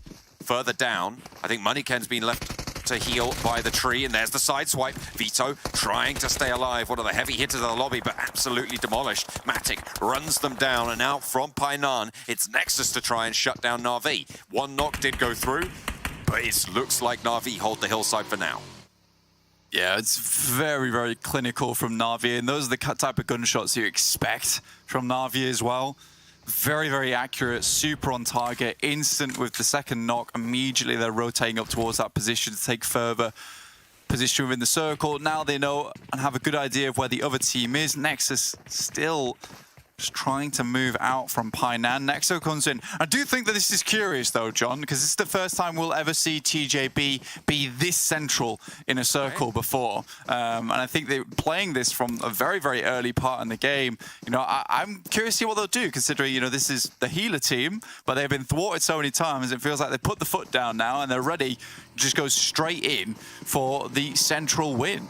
I mean, I was just about to talk about it, because I mean, it is a big switch up for them. Big actually kind of taking the route that TJB normally would be on, all the way down south in Camp Charlie. So maybe we'll see Big try and heal out on the south side, a la TJB of yesterday. I don't know what of yesterday is. Is it Italian when they say a la, or is that French? I don't know. I don't know, mate. Let's get back to the game. Maybe both. Perhaps. Nexus Gaming on the hillside, spot De Muerte. Na'Vi not wanting to push onto Nexus, not just yet, but they should know exactly where this route is coming from. Oh, Oh, James. James. Okay. You got to do it. I mean, that's fair enough. I respect that pick. Going for Na'Vi, they look like they are a bit hot with it right now, so I can understand that one too as they move over towards a compound just to the western side of Quarry. They are holding the back as well. The team's looking over towards that western side. Pioneer equally on that northwest side. Oh, rogues of the lobby. Seems like Jason keeps on copying someone else on the desk, you know? First game he was with James, this time he's with Max. Oh no, I feel like they put them in at the same time, right? Surely. No. Okay. Maybe. That's probably true.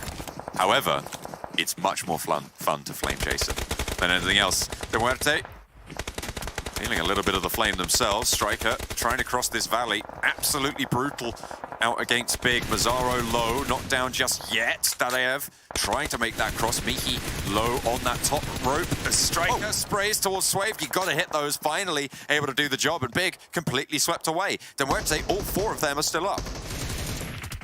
This was cruel from Na'Vi. They were totally ready for the push coming through from TK Game. Unfortunately, they do lose a player. That really does diminish the amount of impact they can have in the lobby. But Pioneer, again, coming in from the shadows. They strike. Fash is down, though. Another hits the deck, and Matic, once again, playing hero for Na'Vi. We'll be able to shut down some of the players down the hill, occupying two of them, leaving only one on the back. Oh, that was good. There's the second knock as well. Matic brutalizing Pioneer down the hill. Revenge for his teammates further on up, but two players now left for Na'Vi. Here's Black White, looks over towards his position. Now looking for one more, and this will be the full squad wipe if Matic can go for it. Not quite with the spray just yet. Virtus Pro, Ruthless Esports, locked in combat as well.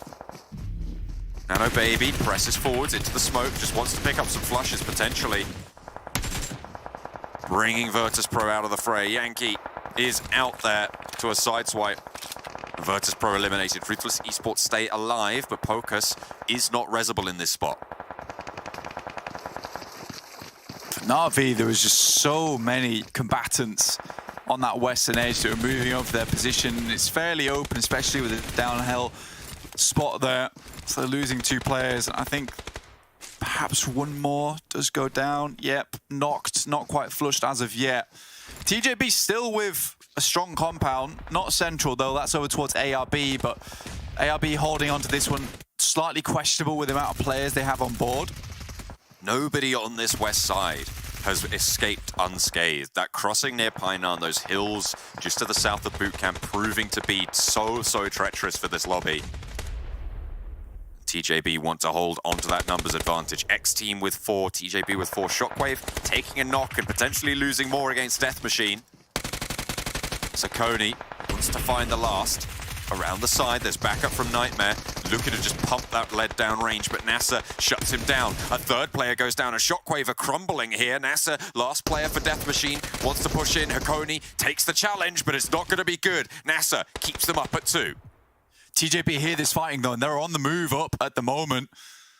That's Gonzo going down outside the blue, and now, slowly but surely, TJP is moving up towards ARB. Unfortunately, they take a knock, and I think that's along the way from ARB, and they're just trying to stay out of the way for as long as possible. NASA has heard this now, moves up towards the next tree. Happy, starting to heal. Out in the blue, Tinksker takes a wide route, and I don't know if they know about this, but it's shut down onto GK first. Tinksker taken down as well. 3 players from TJB down now. All of a sudden, it's topsy-turvy. Kalaris fuming over on the desk. There's just 1 player remains for his prediction. Mega fuming. Very unfortunate. Quite a sloppy play coming through from TJB. No smokes invested whatsoever. They might just be able to get TJB up towards the wall, but Death Machine's too quick with it. And now Eastern Stars. One team that we've not really talked about too much of in this lobby of Sandhawk. Over on that northwest side. 2, 2, and a 3. Still potential here for any of these teams to take it with some good knocks, some good capability. 2 healers out in the zone right now. AK Gaming have their hope in Toffees. Dadev for Demuerte. I think there was a little bit of a squad wipe over towards Dadev, so potentially a couple more meds on board there, but nades over from ARB towards the Eastern Stars position.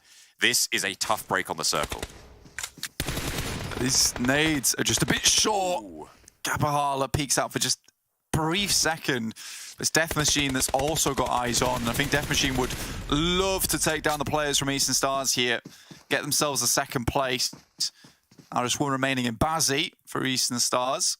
Long-standing member, never too flashy for the team though. I think Meds dropped over towards Bazzi. Looks like a heel strat coming through from the Eastern Stars now. Not started too long ago, so Dadev potentially on the back foot, depending on what they're able to scrape away. There we go. Demuerte down. Eastern Stars ladder up to third, but only one elimination. Been a slow game for them. Finally does go out. So Death Machine might have secured their second place or even a first, but very unlikely with the amount of luck that ARB has had with this circle. But they've been held onto this position for a very long time, very well. But it's a difficult compound to crash up into. All the walls around, if you've got the sight lines, it's difficult to push away. Now NASA going towards Jamaz, he's set himself up nicely on the wall here. ARB on the inside have got the circle again. Hamodi breaks out wide and absolutely nails the shots over towards NASA. There's a good spray as well from Hamo, and will take down the final players from Death Machine. A nice chicken dinner to close it out for ARB. 7 eliminations towards the end of that game. It's not the biggest, but it is going to be a good result for ARB champions. Yeah, I mean, it's a smart bait as well coming through from Hamodi jumping out. Gives Jamaz all the time in the world to get that singular knock, and then NASA's forced into a panic situation, right, where he just jumps out of the way, tries to make something happen there.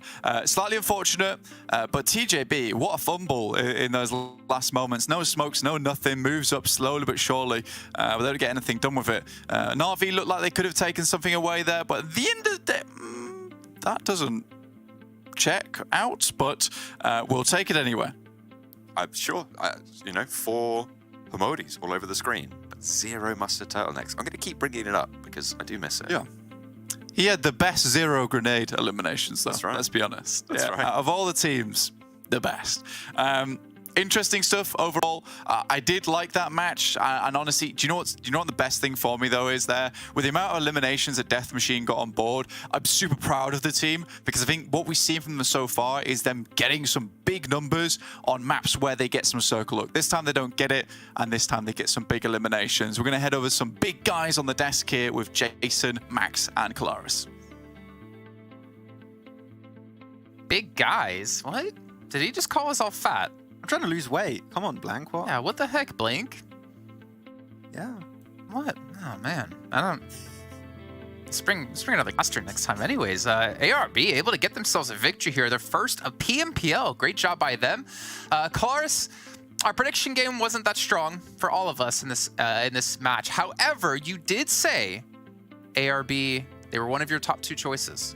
Yeah, I would have picked them had they not had lost one early. And then obviously, apparently, the compound kind of circumvented any of those problems that they would have gone down anyway. TJB was another choice, but even when I was picking TJB, I was kind of unconfident about it because they're not really looking super hot right now. But I thought maybe the compound would work in their favor. It did not. I did not like their move as they were trying to make it on that eastern side next to Quarry. But, I mean, regardless, ARB champions getting themselves the victory here off of back of holding this compound. It could have got a bit sketchy with Eastern Stars and Death Machine pushing up the way they were, but I think Death Machine almost does ARB champions a favor here just by focusing on Eastern Stars when they're always going to be eliminated in the moment. Just use that moment whilst ARB champions is kind of focusing on Eastern Stars to try and push up and gain a little bit more favor in that compound instead of being stuck on walls. Death Machine basically eliminated half of the teams that could have been a really big issue for ARB champions. They eliminated, what was that? Shockwave, part of TJB, also Unicorns of Love that were trying to cross through Quarry. Like, they were on the west side of Quarry. All the teams that fed through that position, they basically picked them up one by one and were able to just set up a defense almost for ARB champions. So it worked out good for ARB champions at the end. Even Eastern Stars were eliminating teams like, you know, Take Aim Gaming or also the side of Na'Vi at some point, even Pioneer, I believe. So yeah, a lot of teams took care of one another, and ARB champions was just, they were just there, I would say, and the circle came their way. So they picked it up, good for them, but the circle was definitely very favorable. Hey, they were circle blessed. But you know who wasn't blessed though? Codex. We talked about them into this match as, you know, they're big contenders. They were the best performer when it came to Sandhawk, but 0 points. Super unfortunate for them.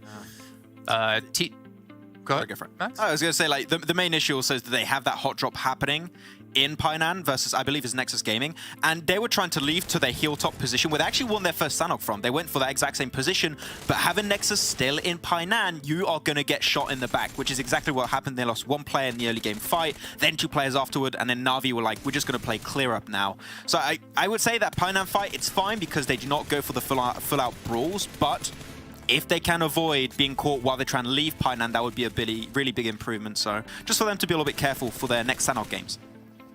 And speaking of Sandhawk, normally we're used to seeing one team kind of win it before everyone's actually been eliminated from the game, but we finally had like a final zone where 2 teams were fighting head-to-head there. I'm just curious though, Kalaris, like overall within this Sandhawk, how did you feel how it went? I liked the fact that we had, like, for example, Na'Vi moving on the west side, kind of trying to send towards compounds, and obviously they're then trying to make those moves to send to next compounds. I think that's kind of the way in which this game breaks down, with no road really kind of being a huge factor in terms of the rotations. Everyone's making south of this road. It makes it easier for people to try and go for the win, as opposed to being like, okay, we're never going to be able to get to that circle. Let's go for that heal strat. So I'm happy to see that that kind of got fizzled out in this game, despite it being difficult for people to push up towards Arb's compound. Okay. I was actually trying to look back to see TJB as well. I mean, they're not going to Same at all. Maybe they just changed their drop location permanently, Max? Yeah, I have the impression they're not trying to do the heal strat. A lot of other teams are doing the heal strat, so maybe they're not seen as that much of a consistent second place. Like last season, every time they get like second or third place by doing a heal strat.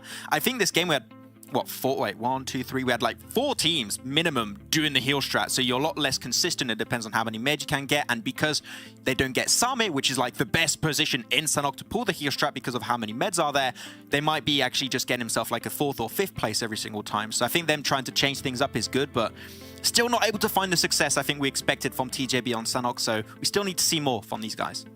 Well, speaking of success, at least ARB, let's take a look at their player stats. We haven't really been able to focus on them in particular, but we know the names quite well, especially from last season where they're known as Clear Vision. But seeing Hamodi, 727 damage and 6 eliminations, that's kind of the step up they needed out of a player to secure them a win. Yeah, exactly. I mean, 6 eliminations for him, right? Still missing the mustard turtleneck, right? Hopefully he'll bring it back at some point. They should make a jersey into like the turtleneck. That'll be good. Yeah, everyone agrees. We want it back. We want it back. Jamaz has the most stern face of any player we have in this league so far. I like that too. And Wade, not really doing much this game, but I think, you know, he's still being able to perform on the other maps that we've seen him on so far. Okay, well, let's check in with overalls while we have a little bit of time here before we get into our next match, or third match of the day, which will be over on Erangel. See, Mad Bulls still maintain that first place lead. However, Eastern Stars, off of the back of that first match win, have been able to take that lead completely away. Yeah, I mean, that road finish, right, also at the top of this game. They were in a really good spot.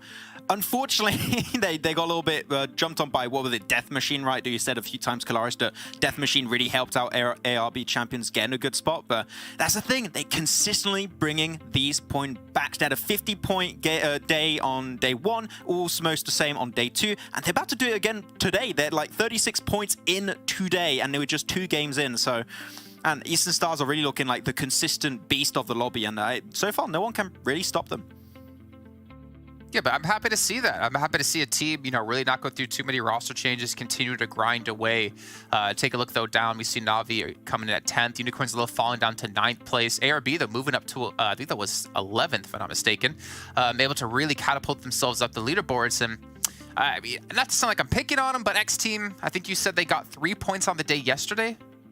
Or is it 6 points on the day yesterday, Klaus? It was 3 points on the day yesterday because they had 9 points prior from day number 1. So there needs to be some kind of step up somewhere. The problem is that you see where they are in the circle, and even in this previous circle, I don't think they were in that bad a spot.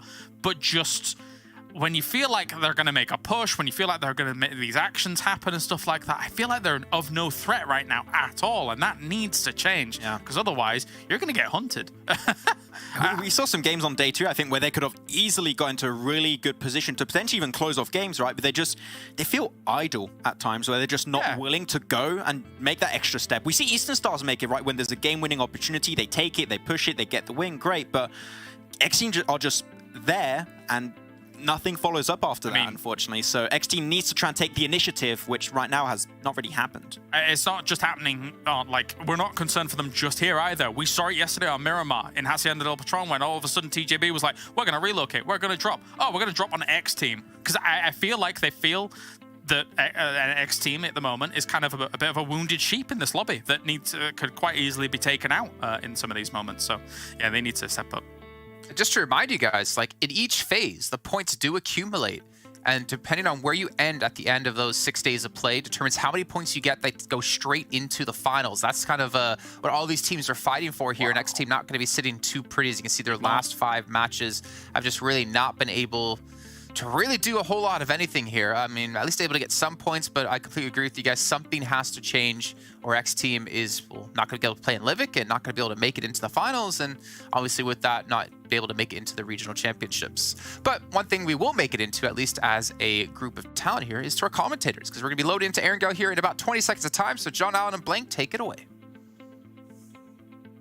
Thank you to the big boys over on the desk. We are getting ready for our one and only Erangel today, Blank. So the home territory for a lot of players who certainly will have played this a lot at home, and a lot of these players as well, with the majority of maps generally over the past couple of years being played on Erangel in these tournament formats. Yeah, for sure. And one of those teams being Pioneer, loving this map so far. I think they had 6k damage as opposed to like 1k and a 2k on the other 2 maps over the past 2 days. So they are really, really absolutely having a great time on this map. They just make some very smart rotations. They keep it simple, keep it quiet, and at the end of the day, sometimes that is exactly what you need to do, John. But for these teams, our angle is where you're going to pick up a lot of your consistent points here today. Miramar, Sandhawk, a little bit more difficult when you have awkward circles, but here you can kind of be a bit more consistent with it, John. With the playing path set as it is, should be fairly easy for a lot of these teams. Difficult maybe for the Georgia Pole squads. Severny certainly accessible if Big want to go out that way. Primorsk, again, you're going to need to drop potentially even a military island to get vehicles to go there. Maybe stay out in the plane until that farm road heading west to be able to get out that way. But the teams on the east, perfectly fine. Yeah, I mean, for ARB, this is a fantastic initial playing path for them. They usually get down towards Sosnovka. Unicorns will have similarly over towards Novorepnoye.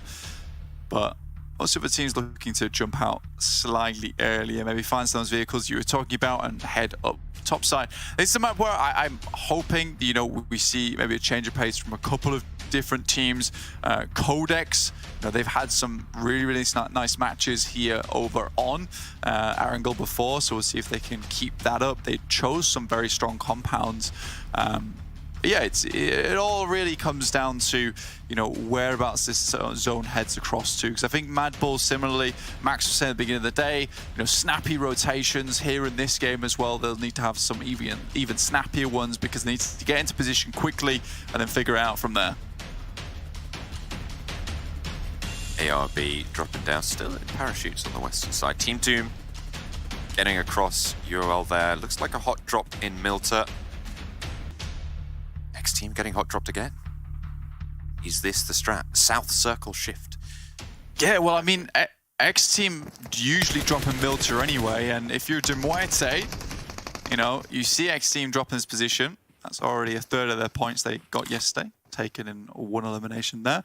You see X team dropping here, you think to yourself, well, why don't we just go for a quick hot drop on them, take them out of the way, get some points for themselves? But it looks like X team, you know, they may not have got a lot of points yesterday, guys, but they're still a PMPL team at the end of the day. True. They have made their way here. A little bit of damage with the nade. I have to feel like that first knock was through Nightmare's positioning out on the northern side there, potentially proving to be a little bit of a surprise for Demuete. You can see the rest of the team, they're sort of just hiding in these shacks, in these buildings, in these rooms, and allowing X Team to come to them. Yeah, what you're typically looking for here is that singular knock, right? If you're Muerte, you had to really slow things down. And for X Team, we were expecting things to be all gun-ho, like slowing everything down to a proper crawl here, John. Kind of throws them for a loop a little bit. Yasnaya occupied by 2 teams at the moment. Mad Bull's actually dropping over towards the western side, and on the east, it's Game Lord holding that. So 2 teams, pretty big powerhouses, actually. I think this is more of a share and care deal. Beg for Mercy allows Duarte to push up to the wall, and now Dadaev can rock out of this shack and start to move around. Potentially footsteps lost in the chaos, but 2 players from Duarte now taking this opportunity to get there. A lob up on high, Nightmare down around the side, and Beg for Mercy curtailed as well. Excellent outside angle there from the wall. An X Team coming apart here. The heal does go through, so 3 players strong for Muerte as they start to roll through Milta. On the outside of the wall, they have got this line. Shotgun in hand now for Dadaev. Here's Zombie through the smoke hole. There was a call out from a team at least. Andy steps out, finds Striker. Will get this flush if he's lucky, if he doesn't go up the wall yet again. But Dadaev now on the chase, looking for the shotgun shots around the corner. Zombie will fall down. The blast is good. And X Team again hot dropped out of the game. 2 points though, John. That's pretty good for X Team. We'll give them that. We love to see it. Congratulations, here's 2 points. Here's 2 points. Yeah, so Muerte will pick up 4 eliminations for the time, which is, you know, the best you could really ask for there in that situation, John. TJB actually moving directly onto Sosnovka very early, and I don't agree with this decision. Personally, I know the circle is very much down towards that south side, but I'd much rather teams take the compounds on the north, which are much more plentiful. Much more plentiful compounds down towards on Sosnovka, so it's not really a problem. You want to be able to have compounds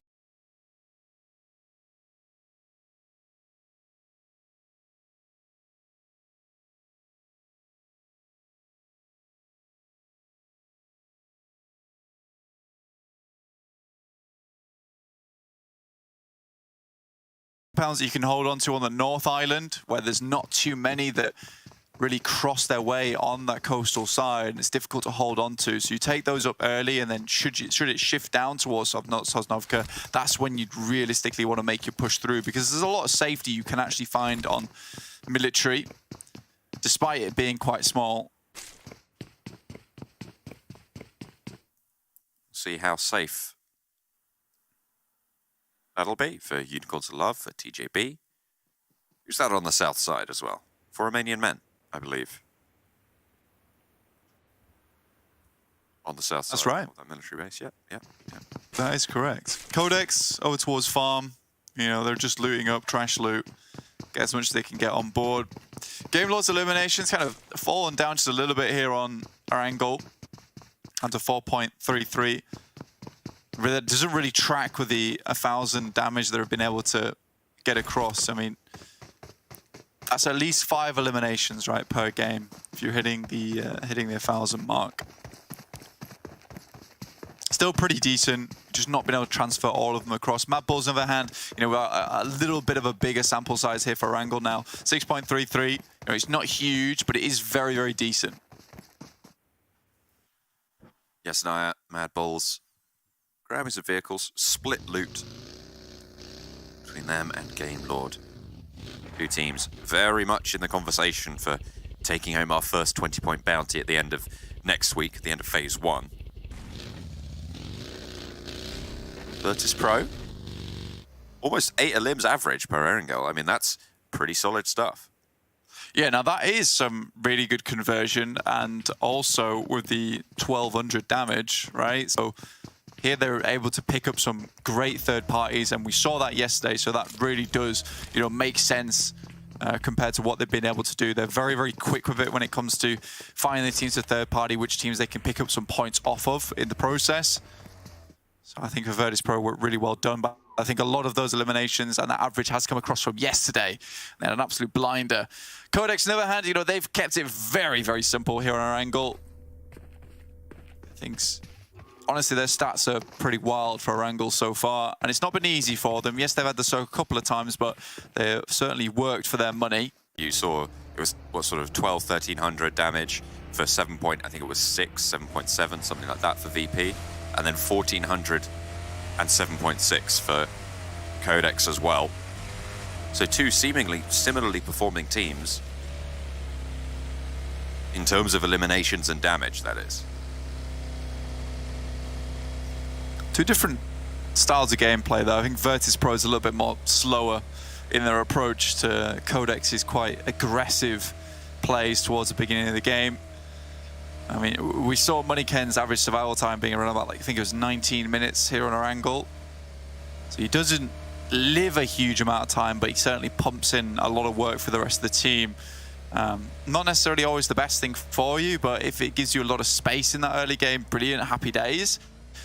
Big now starting to make their way down from Severny, just past shooting range, stopping off at box compound before heading past Everest through the Gatka fields. Na'Vi back to North George. Very, very comfortable spot for them. They've been playing this area for a huge amount of years now. Let's go, potentially spotted there. So Unicorns will love try and reposition. They're moving away from Novo now. All four of them are there, but TJB, as they are wont to do, a little bit split. If GK first goes down here, I don't think it's resable in the slightest, really. Unless TJB respond really, really fast. They are worried about the bridge, as should Unicorns of Love. But it's not a threat just yet.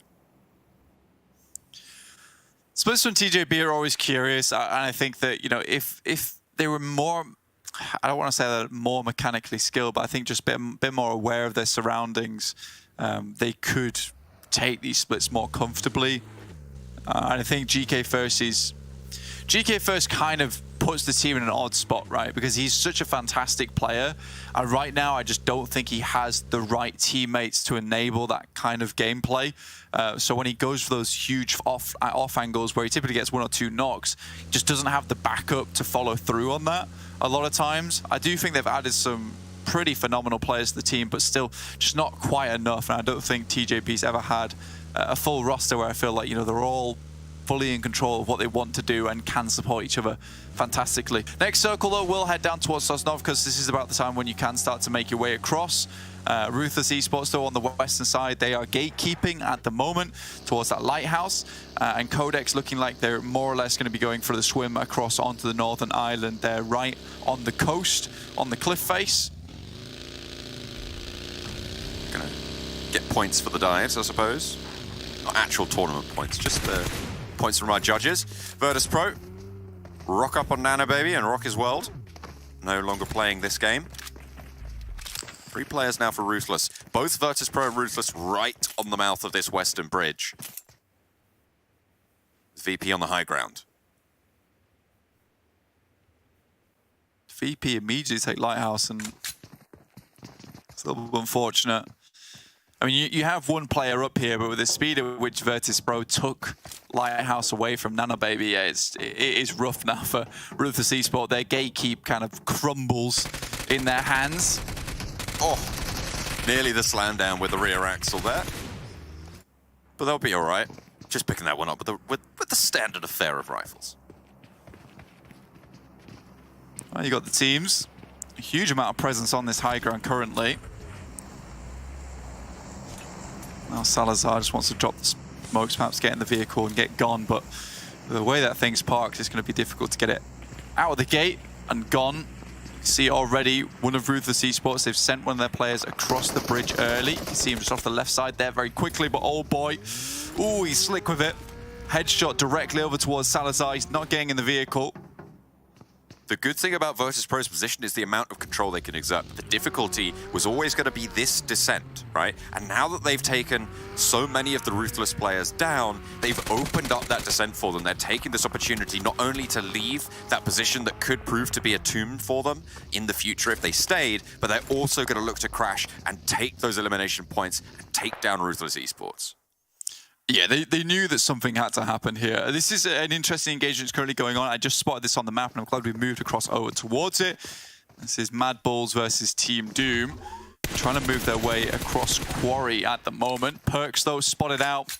unfortunately does go down.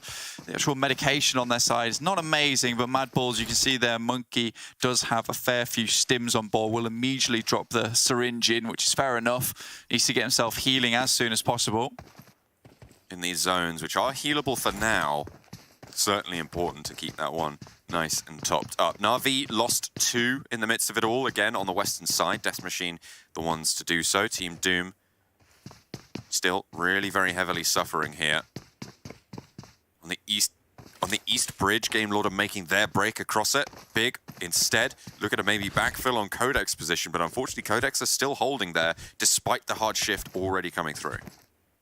Yeah, you realistically want to clear as much as possible if you're Codex on that backside. Now, big move in. This is where the fight is going to get a little bit hairy. It's interesting that Mad Balls do head down towards that western side and Game Lord find themselves on the eastern side. There's a huge amount of teams who are on that western edge gatekeeping.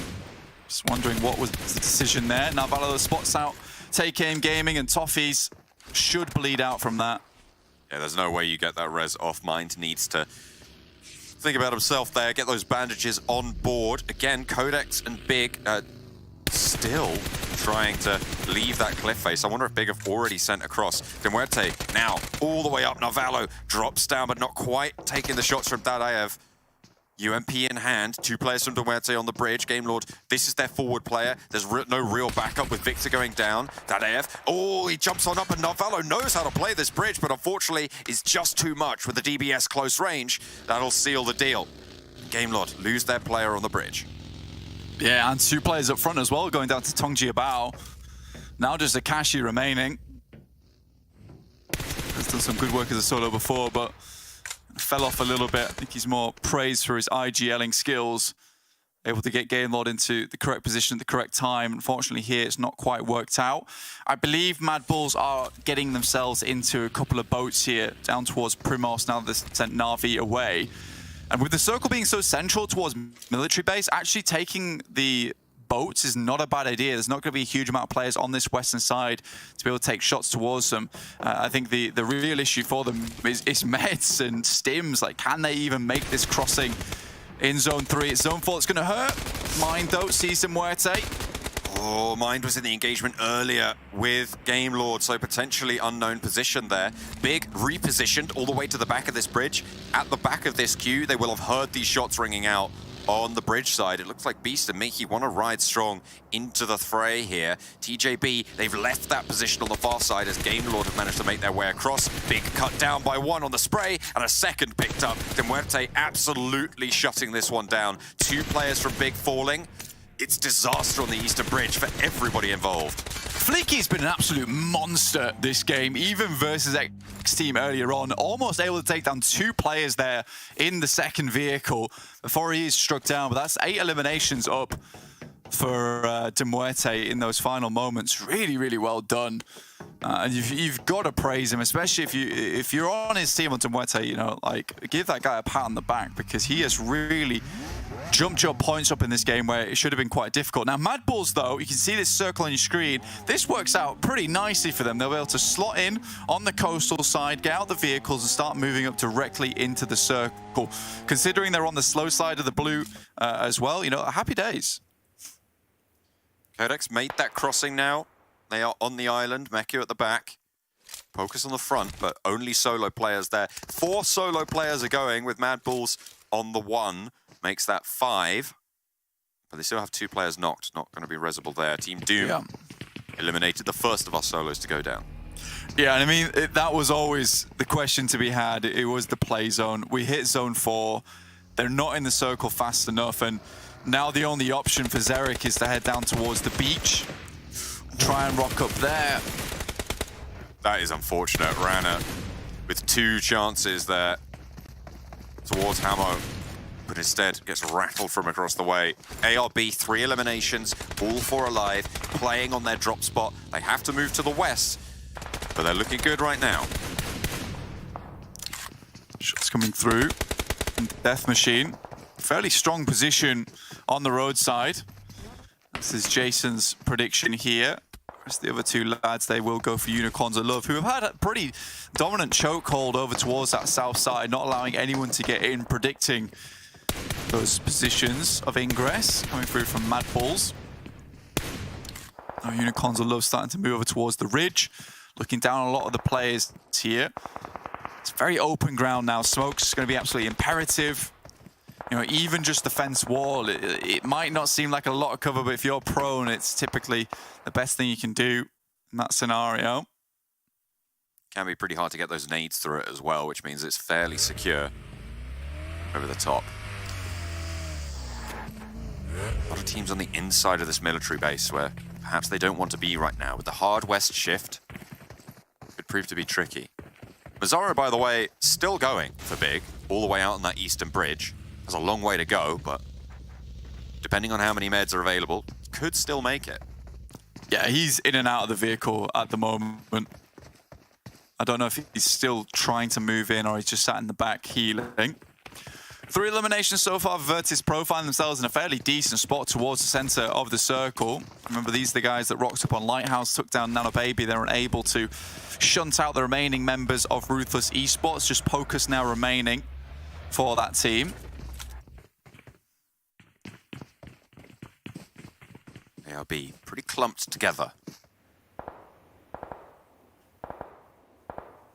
Staying alive, 2 and 2 in 2 buildings. No one really threatening them right now. TJP potentially with sightlines towards them. Death Machine, really solid spot right in the middle. Next circle, crucial for a lot of these teams' progression. I think for Unicorns of Love, they're really hoping for a western shift on this circle. Mazzaro knows he has to get a bit close to the circle if he wants to keep healing here, but I think it might be curtains for him soon. He's outside of Death Machine's compound though, and now Unicorns of Love can start to leverage this position on the high ground. They have quite a big split at the moment. Should be able to make it work though. Virtus Pro spotting TJB, and a lot of damage pouring onto TJB players. Down to 2 already. Death Machine try and make this crossing. But Virtus Pro are just shutting everyone down that moves. So are Unicorns of Love. It's a brutal crossfire in this scenario. Look at the player from Unicorns of Love up the hill to the west. Death Machine are on broadside. And nade over the road from Old Boy. Finds so much. Might get a little bit more. Those vehicles start to go up as well. Gonzo, the one to send that one into flame. Hamodi down, eliminated. Goodness me, that is brutal. Death Machine looked like they had it all to play. But eliminated on a really difficult shift there. Mazzaro finally going down as well.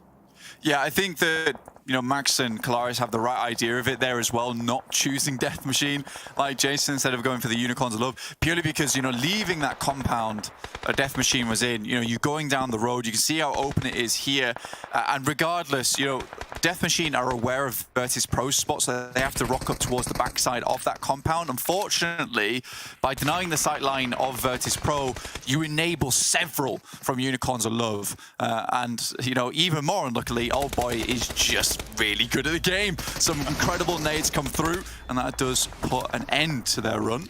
Codex still in the game, all 4 of them alive, no eliminations just yet. But they made those crossings and they're going for this push. Na'Vi finally eliminated, down in 8th. PNL did get knocked, but should be resable on the north side. No one with those sightlines just yet. I feel like this game is between VP and Unicorns of Love in the current position. Yeah, a really, really nice spot, actually, for Unicorns of Love, especially with their 2-2 split at the moment. They have really good areas where they can see directly into a lot of these compounds and a lot of the exits of the compounds, and it's difficult to take shots back up towards them just because they're playing uphill, so if they ever take any bullets, they just walk backwards and they're out of sight. So it's not a case of having to crawl slowly away. They can immediately get back up on feet and run back and then start to pump in the heals. So this is very well done from Unicorns of Love, not actually really committing to any compound at the moment, but instead just looking to pick off teams as they come out into the open. There we go, Virtus Pro shutting down ARB's left exit from the military base. Jamaz trying to razz it across in the buggy, will get a little bit further than maybe expected, but that'll be shut down as ARB finally eliminated on their exit. Pocus behind, maybe looking to sneak it on in. Unicorns of Love did take a knock over towards Gonzo, but with the high ground that they occupy, it's very, very resible. The shift down the hill, though, right onto VP. Yeah, now this is where things get tough for Unicorns of Love and where we need to see some of that prowess from this team. Rolkis very, very close at the moment. You know, if they can take down TJB currently, who have 2 players, you know, that's a viable compound to pick up into. So all these players now moving into vehicles. You can see Crypto is just level 3'd up out of his mind. So he's going to be a very, very much the juggernaut in the lobby. They can send him in first. He's an excellent fragger. Can begin the charge, but again, it's these smokes now that they need to send through. 2 still in the pocket for Rolkis, so they need to hit the smoke train. And this is the exact crash I wanted to see onto TJB. Codex taking one knock over their way as well from VP. They have a difficult route to make as well. But here comes the Unicorns of Love crash right on the 2 players from TJB.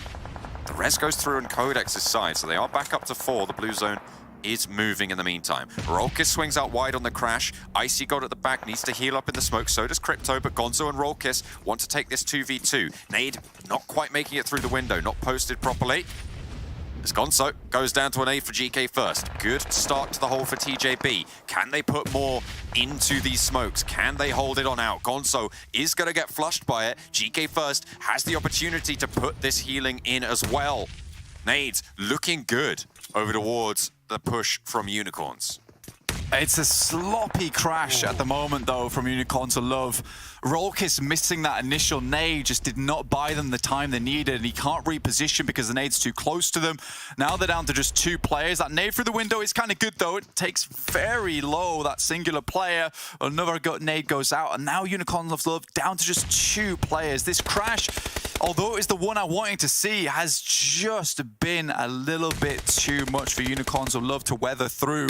Either way, you got to give props to TJB for holding them out for so long with the opportunities that they were given. Hang on a minute. Virtus Pro. They are down to just the 1, and Codex have managed to push on them. Old Boy nowhere near to go for these reses. Death Machine have still got Samo across the way. So even though Unicorns of Love have had a real tough time of it, there is still chance. There is still a hope. What can Icy do for them? TJB, with 2 players, have fended off this push from the north, from the south, and have now got the chance to move north with a fairly strong setup. Goodness me, that's GK first for you there, though. Very accurate on the play, and Sittle was able to keep all the players away, especially some nice nades out the backside, and the circle zones on over towards them. With a lot of these teams taking a huge amount of damage on the crashes into here, you know, there's now a real chance for TJB to finish out this game. Holding back the 4 players from Unicorns of Love, that was really the most difficult play for them. Now they're going to get a full resupply on a lot of these death crates that have left behind from Unicorns of Love, and it's go time for them. See if they can get any upgrades on their armor. Oh, the road is so tough here, John. Samo still healing out in the blue, trying to stay alive. Old Boy, 4 eliminations to his name. 12 for the team so far. Virtus Pro, you could see what a powerhouse position they had, but somehow Codex managed to push into it and now have 3 players on the north, but the road crossing is right, it is brutal. Yeah, Codex, though, a lot of the knocks and eliminations they push through do have the smokes to make this happen. Zittle's got 6 in his back pocket, so might be able to prevent them. That's exactly what he's doing right now, sending some down to prevent him, give himself a little bit of cover here to play around with. Very, very smart stuff, and now All Boy's even chiming into the mix. There's the first knock, but it's seen across the way through the door. GK first takes down Virtus Pro. Now 2 teams remain. And 1 knock over to Codex. They're slowed down at the start of the roadside. There's a crate to help them cross there. But those smokes are starting to fade, and they'll need to re-establish that line if they want a chance. You wonder how many more smokes they have left. And honestly, Sittle, with the few smokes that he had, that he's blooming on either side of the building, prevent the nades from being accessible to toss across and knowing exactly where they'll land. It's really, really smart play from TJB at the moment. And GK first instantly spots Old Boy, thanks him for the knock that comes through onto Codex, but will pick up that elimination, at least securing them that 2nd place spot. Oh my God, he is just unreal with it. Absolutely railing those bullets straight across the road. For the flush as well as GK first pings up the vehicle. PNL low. Codex suffering. TJB somehow in their hideaway on the southwest corner of Sosnovka military base have fended off everyone who stepped up to them. 9 eliminations so far on the game, and it's a 2 versus 2. Codex, they're close to the next circle on the road, but TJB have to move as well. Just bandages. Nade gets sent across to try and deny that sightline for a little bit longer. But even more smokes coming out from Sittle here. Prevent them being able to get up a little bit too close. It's just great teamwork coming from TJB. And now they reform together. The smokes are out. They knew they wanted to push up to this rock and get a bit of a closer angle. And with the smokes that they have, it's absolutely possible. I think this is what Sittle was hoping to do earlier on. Finds PNL, and the smoke blooms just as he moves through. And it's too strong. Not getting the refrag there. Reposition as the nade starts to fly. This smoke wall does allow Manikan to reposition without the vision there, but they're going to know what's up. They're going to know which rotation he's taking. More smokes being pushed on forwards. Up he goes. Manikan needs to find the shot, but GK first hits the deck just in time. Gives the position away and is pushed onto the road. The smoke is there to isolate a 1 versus 1, but GK first doesn't allow that to happen for too much longer. Good for 1. The shotgun through the smoke is just too much, and close range to finish it out. It's TJB with a miracle from the southwest corner. And this is the smarts that we wanted from this team, John. This is the smarts that we love to see. They get all the smokes from Unicorns of Love, and I don't think I've seen a better game performed from a singular team using smokes to their advantage to deny sight lines, to be able to move up to actual really important places on the map. And it's that one nade, the one nade from Rolkis that he throws that bounces off the window that gives enough time for Sittle to get back in cover, pull out the nade, and actually cook it long enough to prevent this push from coming through. Again, I will say, Unicorns of Love, they made the right call, they made the right push, but that crash was sloppy. And after that, TJB gifted so many smokes, and again, I don't think I've seen much better smoke play than what we just saw there. Really solid stuff coming through from TJB, standing up in our one and only Erangel of the day. We'll head back over to the desk. Yeah, an interesting match. Unicorns Love picked by 2 of the people here on the desk, Death Machine by 1. All of us technically lost. However, we had a lot of questions about the way Unicorns of Love played that situation out. Yes, there's a lot of question marks. Me and Kalash would bring it up during that game. We think that should have been a Unicorns of Love win every single day of the week, but the way they pushed up was so weird because they stayed in such a weird position, so far away from the buildings, and the moment those smokes dissipate, you're just going to be naded every single time by TJB. When you have smokes like that, you got to crash it. You need to take the shots. You need to get in gun range versus the other players of TJB, but they just stay far away, and then the nades just come in, and then they're done, pretty much. You're waiting for me to add something. I don't want to talk about it. Yeah, don't want to Okay, we don't want to talk about it. We can't talk about TJB. 26 points for them as they take home the chicken dinner and finally show up here in PMPL Western Europe. Virtus Pro as well. They seem to be warming up into the tournament. This is not the first fantastic match they've been able to have so far today, but they get themselves 22 points. Looking on further down the list, though, a couple of big names here. I mean, to be fair, when you see teams like Game Lord, or you see Tag down here, you see a couple other teams, there was a big fight happening on that eastern bridge as they try to transition in towards military base. And obviously, as we saw with Rob's getting knocked down early, we knew Game Lord's chance were pretty slim.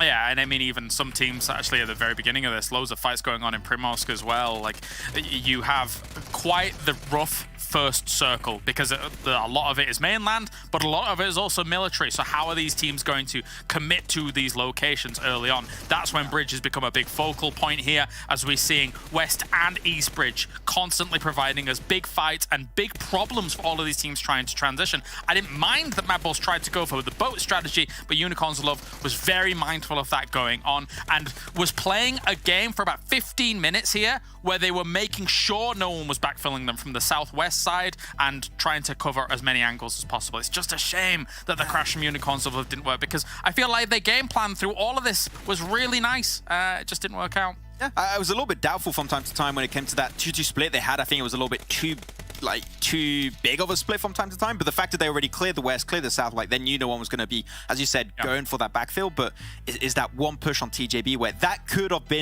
have been, I would even say, the game-winning play, but unfortunately they just fumbled at the finish line. But it goes to show there is potential for Unicorns of Love with this roster to find wins, but they need to iron out those little mistakes. Absolutely, and just to continue on with this, I have seen literally hundreds of finishes on this corner of military base and how it works out. These buildings are deceiving. They are not the bastions of absolute wins that you think they're going to be for a lot of moments. Virtus.pro probably thought that they were in a great spot for a long time, but it's so open there. The little split that they had was kind of cool, but again, as Codex is pushing down, the 1-2-1 split that they had, the 2 was very nadeable, and then the buildings, there's not really many angles that they give you alongside unless you really want to go for wide peaks. So it's a scary spot to have to play and a scary spot to even center up on early on in the game. Okay, I think that's a pretty decent breakdown there, but I also want to be able to dive into 2 of the teams that we kind of focused on here in our analysis of TJB and Unicorns. I'd love us to take a look at their head-to-head, though, in that last match. And the thing is, TJB, we know they can be a strong team. I know, Max, you were watching. I don't remember who was nading him, but GK First is running in and out of a building, just baiting grenade after grenade after grenade. And we know they're very skilled. We know they're a strong team. I think the caveat we have is that they have had some roster swaps. So we're expecting them to take a little bit of time to obviously get back to that strength we know they have. In particular, it's good to see XT back to the roster. He's been a little bit in and out. He's been like in another region for some time, if I'm not mistaken. But he's back in Western Europe now. He's good to see him back. But yeah, the main issue also was the push of Unicorns of Love is the fact that they were smoking. Smokes like that mean normally you want to go for full-on crash, but if they want to play the nade game, those smokes, they're basically denying themselves information on where the windows are, where the players currently exactly stand in those buildings. And because of that lack of information, GK First in particular played around it super well. Every time he would hear that nade coming in out of the compound, back in after the nade exploded, and then he's just safe the entire way. And then the smokes are gone. It's GG well played. I'd love to ask Unicorns of Love if they knew it. I feel like they didn't. Like if they knew it was 2 instead of like 3 or a 4-man in there, right? Like upon their initial crash through. Because if you know it's a 2-man, you do exactly what Max just said. You throw down the smokes, you crash in, you actually just go for the absolute bust. And even if you trade off 1 or 2 knocks, you'll probably be able to dislodge TJB from there. But the cautious way in which they were approaching this crash made me feel like their initial intel probably didn't completely categorize it as just a 2-man in there. So yeah, if they'd have crashed in, they win the game, but they can't have had that foresight, I suppose, or the information necessary to be able to do that. What about Virtus.pro? I know we were watching a certain part of the fight where they were looking up towards north against Codex, and I think it was them that put down the smoke wall, right, to prevent Codex from pushing in so easily. I'm just curious if you have any thoughts about maybe that fight in particular, or maybe just about Virtus.pro in general when it came to this match. I mean, Virtus.pro in this match in particular, I have the impression since their first win on the last game yesterday, this is looking like a different beast. They're going super aggressive, super early, like on the Western Bridge, right? They had the first initial knock on Ruthless, instantly pushed in. That was phase 2. Like they went for full-on brawl on phase 2 to get 4 early eliminations instantly. So I think they definitely turned a new leaf, and I think that this is like what we expect from a lot of the CIS teams. They are looking to be aggressive. That fight versus Codex at the end, a little bit tough because they are in that dip, so very nadeable, but at least Old Boy was able to survive and get a few extra placement points, and it's good. It's always good to see Old Boy pop off, so good game for him in particular. I think there's a lot of parallels actually between Virtus.pro and Pioneer, because you have Black and White on that team, you have Old Boy on this team. They have a lot of experience, dating back years here in PUBG Mobile when it comes to competitive play. We saw Old Boy, was on Na'Vi as well. We've seen him on other teams before. I think Team Unique. I'm curious if they're able to diffuse that knowledge and the information they have into their team, and it's helping take all of these teams to a completely different level. I think the interesting thing about it is that when you look at the 2 big powerhouses of, well, what we would consider like Virtus.pro and Na'Vi from the CIS region coming in here, oh boy, does Old Boy probably think to himself, haha, this is quite the interesting scenario going on here, because quite honestly, I expected this to be completely reversed. Na'Vi was, in my mind, going to be the team that was gaining more traction as the days go by compared to a Virtus.pro, but it really feels the absolute opposite here. And maybe, as you say, some of that kind of veterancy of Old Boy is kind of leading these guys here to be able to take these moments, because it's looking better for them than Na'Vi right now, and I think we're all waiting for Na'Vi to be the pop-off, the standout. I mean, we're talking about Virtus.pro and their roster changes, right? The fact that also those 2 teams have to adapt to an entirely new region, and they haven't played for in this type of tournament for more than 6 months by now. It is a very tough transition, but we saw in the scrims they were doing really well. Well, a year, Max. Scrims, yeah, exactly. Actually, even more, right? So the fact that they are learning and at least improving for Virtus.pro in particular is huge, but I think Na'Vi needs to still get there. But the moment they get there, I think Na'Vi's going to really pop off. So they're just in the shadows, lingering, waiting for their time to strike. I mean, we're talking about, teams like Na'Vi, Virtus.pro, and the region in general as, oh, they haven't played an event in such a long time. But if I were to compare like the power levels of the two regions anyways back then, I always would have said CIS is stronger than West Europe. So coming into this event, yeah, maybe they haven't played like official matches in terms of like PMPLs, but they've been doing scrims, they've been doing other minor events that they possibly can. They're still an insanely strong region, have insanely strong teams as well, not only in PUBG Mobile, but in a lot of different esports. So it's great to see that they haven't fallen off much. And, if they're already this good, but back in the first 3 days of their first event of the year, I'm kind of hoping we might get a CIS team in the European Regional Championships then to show Turkey, who dominated all of West Europe last season, what's up. Yeah, I mean, especially because when you look at PMGC, right, the points that you're going to be accumulating from spring and fall together, that's going to be the ticket for a lot of these teams to make it over there. The CIS teams now having participated in spring, the only chance to go in PMGC is through the championship. That is, I'm pretty sure for like all of these CIS teams, the focus is to get into the championships and make it in PMGC that way. So right now, the teams need to have a really good start because, these points are going to go into the finals, and that's how you're going to qualify in the top 8 into the championship. So the goal is the championship for these guys, and they're definitely training for that currently. Okay, well, ladies and gentlemen, it is time to head into our 4th match. We're flying through the day. It's going to be over on Miramar, and it's going to be brought to you by Maxman and Kalaris. No, I'm just kidding. It's John Allen and Blink. Hello, it's me, Kalaris, and with me is Cool Magic Man, Maxman, over there on my, I guess. Yeah, my that's left. right. My left, your right. I don't know. Yeah, I think that'll be your right in this situation. Maybe. Who knows anymore? It's just very confusing. This is a very confusing time. I don't like this. Make it stop. But yeah, here I am. I am Maxman. Anime. Also French. I like shirts. They're cool. And I've got really big glasses on. That's true. And I love collectible cards for one thing. And driving my car, one of my favorites. Oh, the best. Yeah. Heading into Miramar, though, it is actually me, Blank. I know I fooled you guys really well. But we're heading over towards Miramar, and I'm not fooling you on that because you can see as we're heading over towards the fly-through of this beautiful map. We're back into this one. We've had some interesting finishes here over towards Miramar so far. It's been fantastic. It's been exciting, John. I've been enjoying it. We had that Lebandita finish, and now we had Impala finish as well. Either way, I'm ready for these teams to start popping off. Interesting right at the moment. Eastern Stars, 136 points. Mad Bulls, 145. Unfortunately, even with that game advantage, Mad Bulls weren't able to bring out something magical there on our angle. And I think it was probably the saddest time for them as well, considering we had that Sosnovka drop. They were moving down from Yasnaya on the western side. They couldn't really rotate alongside Game Lord. It's slight issues ahead for them there, John. And now they're going to have to continue to pull up that lead despite not having a game advantage anymore over Eastern Stars. All hats off to Eastern Stars, though. I think the guys on the desk nailed it. Is that, last season we were just talking about how good Keme was, and, he needed to be picked up by an all-star team, and Eastern Stars, there's just a great spot for him to be in at the moment. Certainly solid, right? That's kind of the main thing. There's a lot of focus, I think, that we've had on there's 20 points for the top spot, but these other top spots like 3rd through 7th, these are really very valuable spots, right? You're like, 80 points if you get all of them. But if you get 2nd, you're still going to be in like the 70s of points. You're only going to be about 8 points behind or so into those finals, right? So it is still a lot to be gained up towards the top of those tables. So consistency, even if it's not first place, is going to be very, very, very valuable. Hot drop for ARB and Death Machine over in Picardo. Sending some shots in. Hamodi starts strong this time. ARB do not get the drop on them. Lose a single player, and already Hamodi and Hamo down. Death Machine looking good here. I think Death Machine's had a much more comfortable day today. They look a lot stronger. Getting that 2nd place on Sandhawk. Miramar doing pretty well as 2.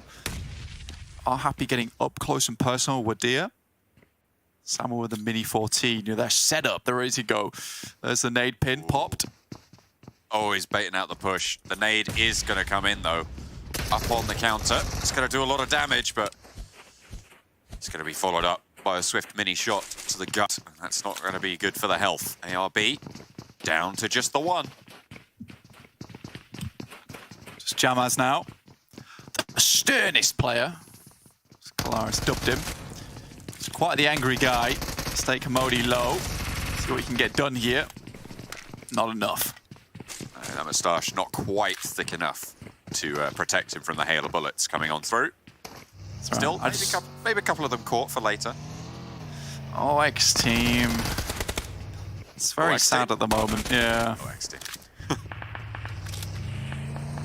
Who's won there? Just don't have the backup, you know. You just don't have it. Not right at the moment, but It's not right. it's just not good. It's not right. It's not fair. Every single Miramar they've been dropped upon. And they're just trying to find a place to stay at the moment. They went back over towards Hacienda. Game Lord this time not holding directly inside or off towards the west. Looking down towards San Martin, towards Codex is playing. Just quickly looping back to our original conversation. Yeah, second place is great. But again, it's finding the top spot right in this format. Finding all the points. It's TJB rocks up on X team that's going to get you that additional 20. That's the big one. Spray down the hill from Tigsker. Spots another of the X team players. Logan falls to GK first. This is real bad news for X team fans. Yeah, they're out. 3 limbs. Just Nightmare. Having a nightmare of his own. TJB, the paralysis demon at the end of the bed, locks them down. Does not give them a glass of milk before he goes to sleep. Nexus. There's no one there, Redux. It's fine. Don't worry about it. Could be. Maybe just testing the recoil. Should know He's the recoil pracking. buttons by He's now. pracking. Yeah. Prack shots. Desk block. Prack shots. I think this is the first time we've seen Redux. Quite a while, actually. 1v5, you know. 4 of the players in the other team. And then it's also his own team. He's 1v5ing. True. Hopefully that's not the case in this match. Or this tournament in general. You'd hope not. I mean, there's so many other teams out there to fight. You don't want to be fighting an extra one. And subbed out for Octavian, interestingly, as well. So, you know, he was the big pickup, right? Yeah, it should have been. And they've subbed him out. Western shift on the circle over towards Monte Nuevo. This game a little bit more easy here for the Mad Bulls over in El Pozo. I mean, it's only fair. We had the first Miramar go all the way to the east, so now we have to go all the way to the west, right? Just to make sure that everybody has to go the same amount of distance on average. Those northern teams, though, really getting hoisted there, unfortunately, because they have been both south-leaning. Yeah, they do have to come down. Again, though, Unicorns Love, they're kind of off the map, so I don't feel too sorry for them in Torre Armada. They will have to make their way down. That's a decision that you make. Pioneer, though, I think this is a slight step up from their stats so far on Miramar. But only a small one. Still decent, though. I think for Pioneer, today's a great day to get some practice on Sandhawk, as well as Miramar. If you weren't here for the beginning of the day, this is what we were talking about, saying that, you know, Pioneer's got some extremely good values over on our angle. It's their Miramar and Sandhawk where they tend to suffer, and not putting up huge performance there on our angle. Our last match with Pioneer, you know, now they're gonna have to find some points elsewhere. Shockwave on the south corners of Monte Nuevo. Hang on a minute. I was like, how are they going to take 3 people in the buggy? I know, I guess they're swapping them out. Just exchanging positions. Shockwave move a little bit further into Monte Nuevo itself. There is a bus on the corner that they seemingly want to be able to pick up. Get that vehicle in the arsenal. Shockwave really just haven't been super present, I'd say, during phase 1. at the moment, down in 17th place, 49 points. I mean, they have been picking up points here and there, but I think it's around about, what is that, John? It's just under like a 4-point average for themselves. That's quick maths. Probably not correct, but that's why they call it quick maths.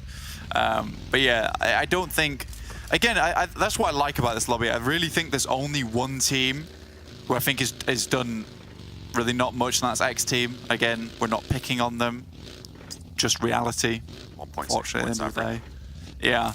So for these guys elsewhere, you know, we have just very standard drop-offs: 140, 130, 127, 113, 109, 102. It's like 10 points apiece, this is probably one of the most beautiful standings I've seen in a very, very long time.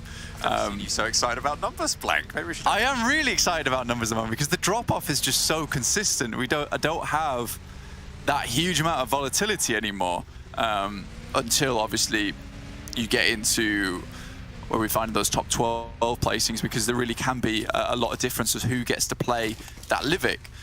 Again, it's super fair at the moment, and that makes me very happy.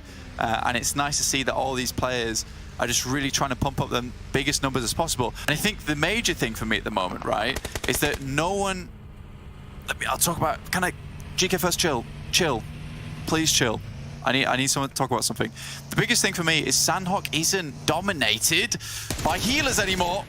Specifically, TJB. We saw them central in the last game, not quite able to close it out, but TJB now locked in another fight. They've had 4 eliminations already. Now Game Lord potentially under fire for deigning to step close to TJB. Well, I suppose it's rather the other way around. Yeah, big amount of confidence coming through from TJB here. And this is typically the effect with this team, is that, oh, dear me, they don't get that momentum going. Sometimes things can get a little bit squeaky for them. Not able to finish off Tingsker. This nade might just be the finisher, though. He's able to crawl back away from it. Another Molotov goes through. Now he just has smokes remaining. Molotov on the top there, but TJB already repositioned. Potentially a little bit difficult on this fight. I mean, it is close to TJB's regular spot, but it's also close to Game Lords. Neither of them moved super far from their original drops. Robs pops a smoke back down the hill, doesn't take any damage there. GK first can't leverage that off angle. Game Lord with Akashi already down. They don't have the numbers to brutally push this fight. TJB instead looking to do just that. Lin drops out. Narvalo is displayed, but swift shot to the side from Robs from the DBS is going to look good for the start. A bit of a, I would say, overconfident push there from Lin. Did not have the information that the angles were being held, went straight over, put himself on the top of that rock, literally on a pedestal. Gets shut down for it. Yeah, super curious push as well, right? And I think it doesn't even come into the idea of overconfidence. I mean, GK first spotted Robs there, should have fed that information back, and jumping down there to try and take a fight with Narvalo, you almost wonder if that's a case of Lin has dropped down and slid. And in the case of like, damn, I'm in deep water now. I think it was Victor who had the off angle to see that push just as he came over the top and just sprayed him. And I feel like it might have been a little bit of a panic there from Lin, and was like, I need to get cover from that direction, and slipped off the other side. Yeah, I don't know, it's just looking at Narvalo as well, looking over towards him, not even paying attention to Robs. Be sure that they should have known was there. Anyway, they are disengaging, leaving this fight, and I can go back to my Sandhawk stories. Oh yeah? But yeah, it's nice to see that there's very little teams going for that Sandhawk heal off, because it's no longer about just getting through into the top 16 anymore. It's more about, you know, how many points can we put up each time, and it has massively changed the dynamic of Sandhawk. And I know that, again, it's something else that excites me, is that how we change the point system has now changed how the players are playing a game, and also it's more exciting, which everyone at home should be happy about. That's true. Murados. No more bandages in the chat. Oh dear, everyone just pop in those adrenaline syringes. Trying to medkit for as long as possible. Na'Vi and Unicorns of Love on that western road. Na'Vi on the western edge of it as well. in the vehicles. Unicorns of Love not mounted up just yet. Southward push necessary, actually, a lot further east. Blank, it's a hard shift. That is a nasty hard shift as well, over towards the roadside. It's towards the north side of Chumasera, so there's potential we head down into Chumasera, but very unlikely. You need a very, very difficult hard shift down towards the southwest, so it's not something that Death Machine can count on happening. So they move up towards the east. I think that's over towards where Eastern Stars are all rotating through, and NASA tries to get away here, sending backwards. Take Aim Gaming on the southeast side. Trying to roll back around and try and backfill there on Eastern Stars to push up. They are quite a way away. It's not targeted. Not just yet. Codex. Shots over towards Game Lord, who still only have 3 players. From their earlier engagements, their earlier fights. But they have got a point in response, so, you know. Give and take, give and take. Yeah, I'll jump into one vehicle, get stimmed up, meds up. And I think if I was Game Lord, you know, I'd go for a very heavy eastern wrap here, down towards potentially the compounds just to the south, just the west side of Picardo. Athis, this is the fight that I was talking about earlier. They spotted NASA trying to move across, provide an anchor point for the rest of the team, and Athis dunks in with a nade. Uses the smoke that was thrown out by NASA, actually, to get back to cover, or at least try to. Shots coming from any angle that presents itself. Unicorns of Love, spot out. Shockwave on the northwestern side. Roll kiss right onto Trazen with an aid. Very, very nice stuff. And Icy shuts it down. Shockwave eliminated those 2 players last standing, taken out. Yeah, I think that was a double nade to start it off from Icy. Then Roll Kiss hits another blinder over the top side. Seems like Unicorns are very frustrated with themselves after the, I would say, a misplay last match on our angle. Kind of centered around those nades just not being good enough and hesitant to fully commit. Na'Vi all pop the first aid kit at the same time, which is where the boss music starts. I feel like they might have been spotted on their rotation by the Mad Bulls and had to hop out of vehicle. So they all can get back to that HP level, but Meku spotted again. Kitsune on an off angle, a little bit further behind. Mad Bulls have an off angle of their own though, and Zerek getting those sprays in, but not really finding too much. Tixie on the outside of the smoke. Matic very, very low. Here's these nades that you were talking about, by the way, Blank. That nade over the top. Oh, okay, it was a flush and a new knock. And Trazen goes down to Roll Kiss. Solid placement on the nades there. Shockwave, take it apart. It was very, very nicely done. Mad Bulls are taking fights with both Na'Vi as well as Pioneer, and it looks like Na'Vi's down to, how many players there is now? Just 2, so it's incredible work going through. Now, Zerek, honestly, Zerek's one of my favorite players in the lobby. He makes some of the most insane pushes into positions. So I do like watching him play. Unfortunately, he's a little bit low now because he spent some time out in the brutal blue. That makes his way back into position. We'll just inject that first aid kit into himself, get himself back up to speed. That's X Team now going out. This team just having a bad day. Mad Bulls, nades on in towards Pioneer. Who've been having a fairly decent run. Consistent. You were saying quiet but deadly. They have been a little bit louder, I think, to the last couple of games. Mad Bulls, though, probably one of their biggest tests yet. As all 4 of the Mad Bulls push on up. They're playing it cautiously, not going for the full crash just yet. Just a singular nade left there. Doran, though, going down. This is time for Pioneer to maybe kind of attempt to make a play here, but they do actually find 1 knock. Now, Mad Bull's in a really tricky position. This nade could be absolutely devastating. Okay! Good night, goodbye. That is a nade of a lifetime. Right over the top. Absolutely demolishing the Mad Bulls there. I think there were 2 Nexus predictions from the desk in the meantime. And without the Mad Bulls nearby to worry about, that's got all the more likely. Pioneer Obviously, just coming off the bat of what had to be the most beautiful nades I've seen. Just arced perfectly over the top.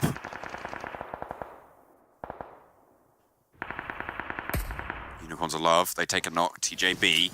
No, not again. In this fight, Unicorns of Love with only Icy down. They really want to keep back at 4 players. Icy unfortunately flushed. Gonzo spotted, shut down. Na'Vi chiming into this fight. Crypto now and Raucous playing for the Unicorns of Love, taking shots from the back. A nade out the side. Kitsune, one of the 2 remaining players, just dismantling Unicorns of Love on this push, which should have been a clean sweep for them.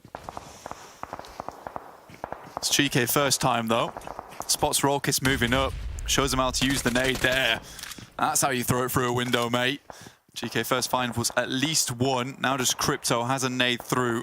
Looks like he will try and go for the res there. And Crypto's just too far out of the way. This is the 2nd time in 2 games, Blank, that Unicorns of Love had tried to push on TJB with 2 players. Oh yeah, I know. They failed. Yeah, I said, that's what I was saying. No, not again. It's like deja vu, John. It's not good. Happened, right?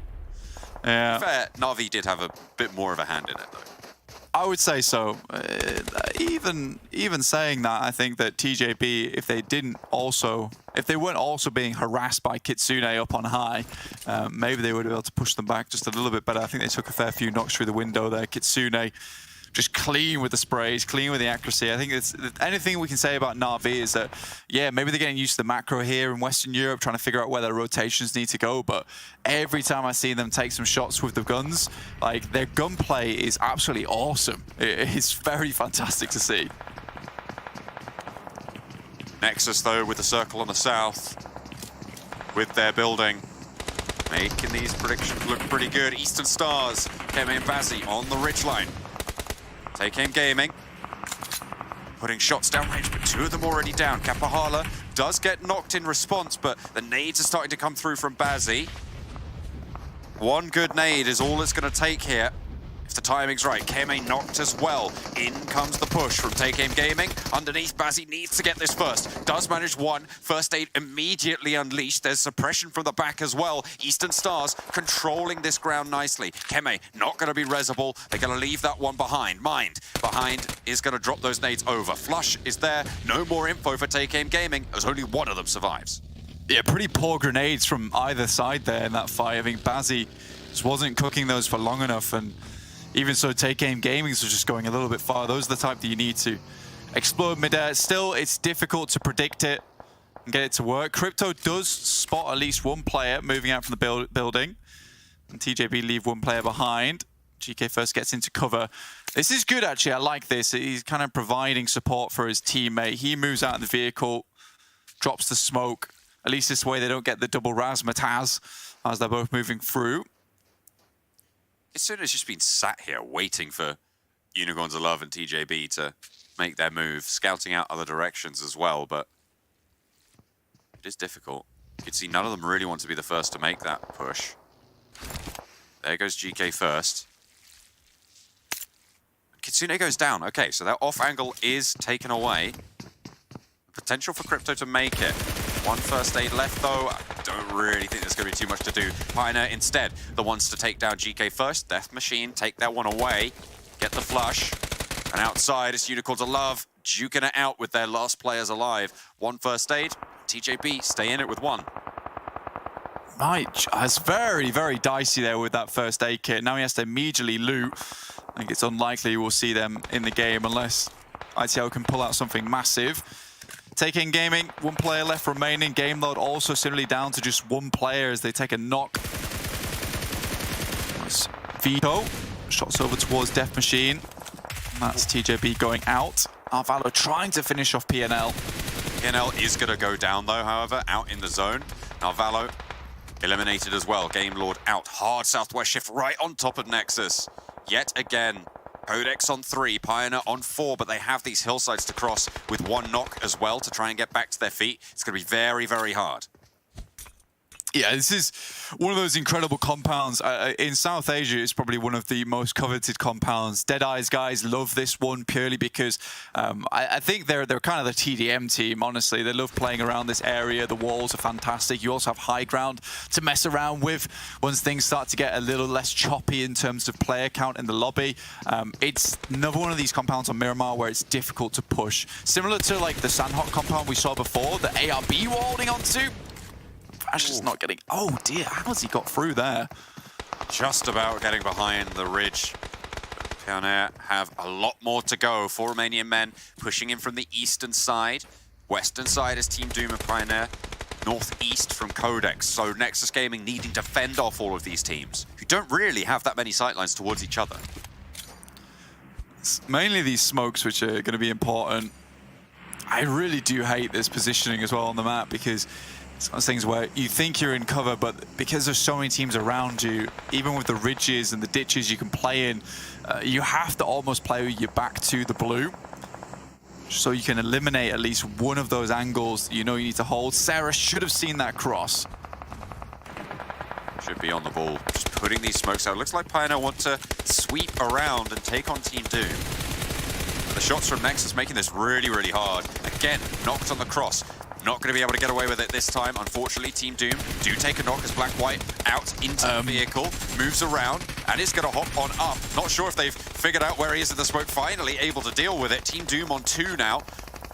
Needing to get this res to have a chance to push Nexus later.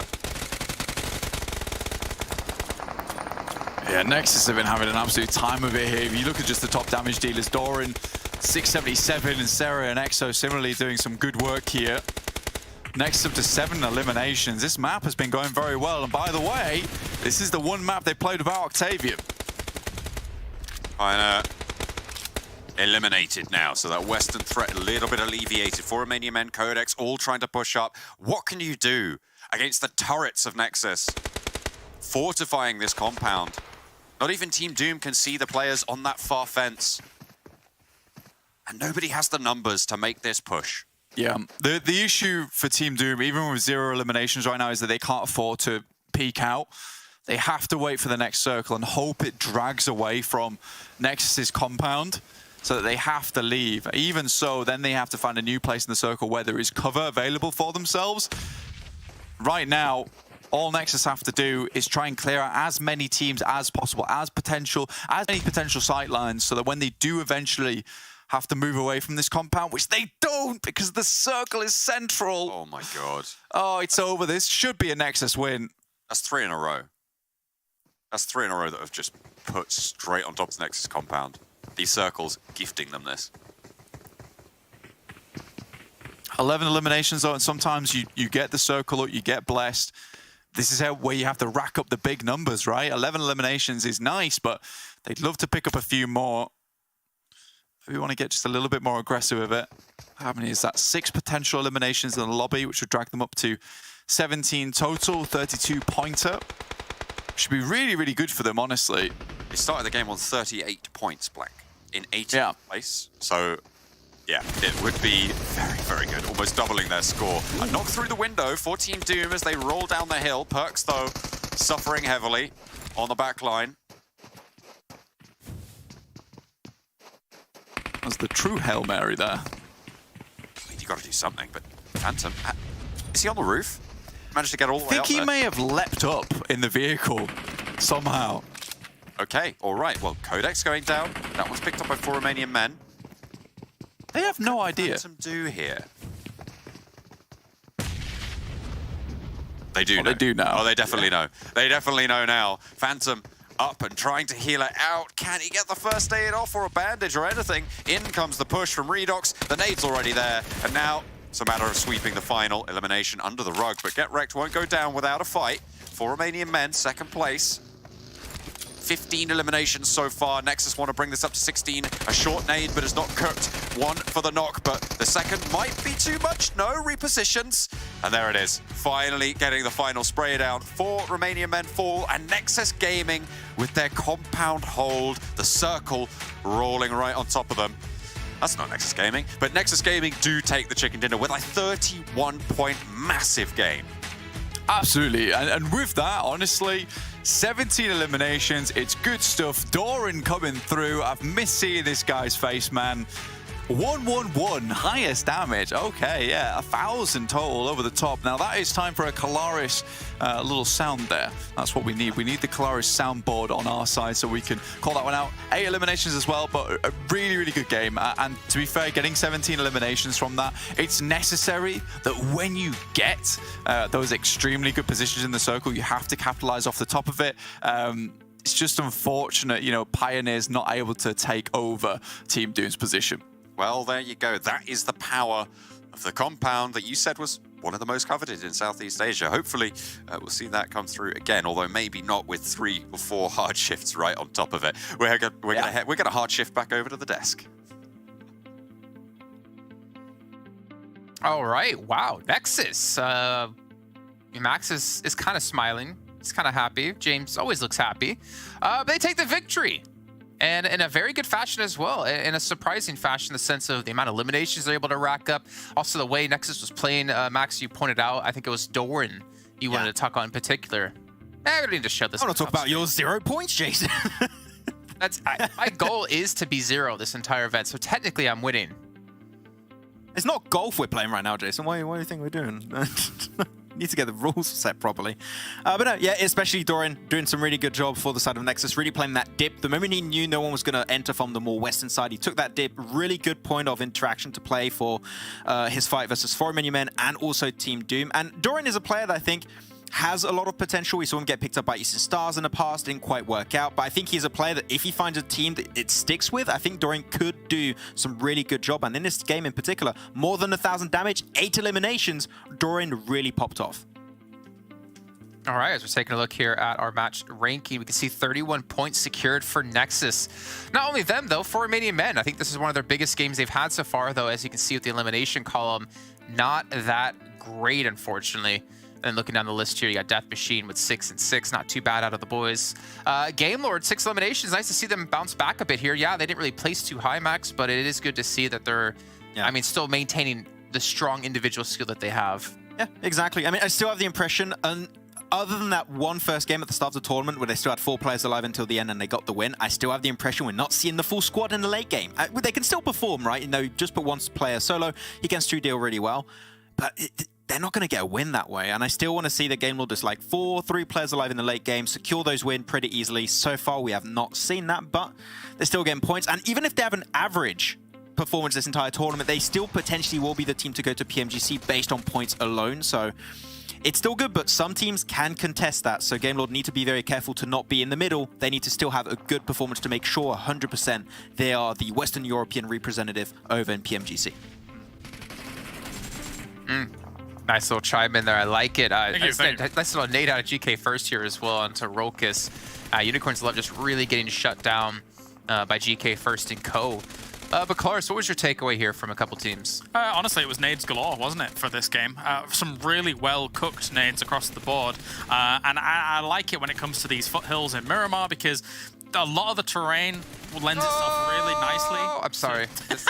That little player, he's like, I got this, and then he's... That's Jason how he plays. He screams. Yeah, he's a very loud player.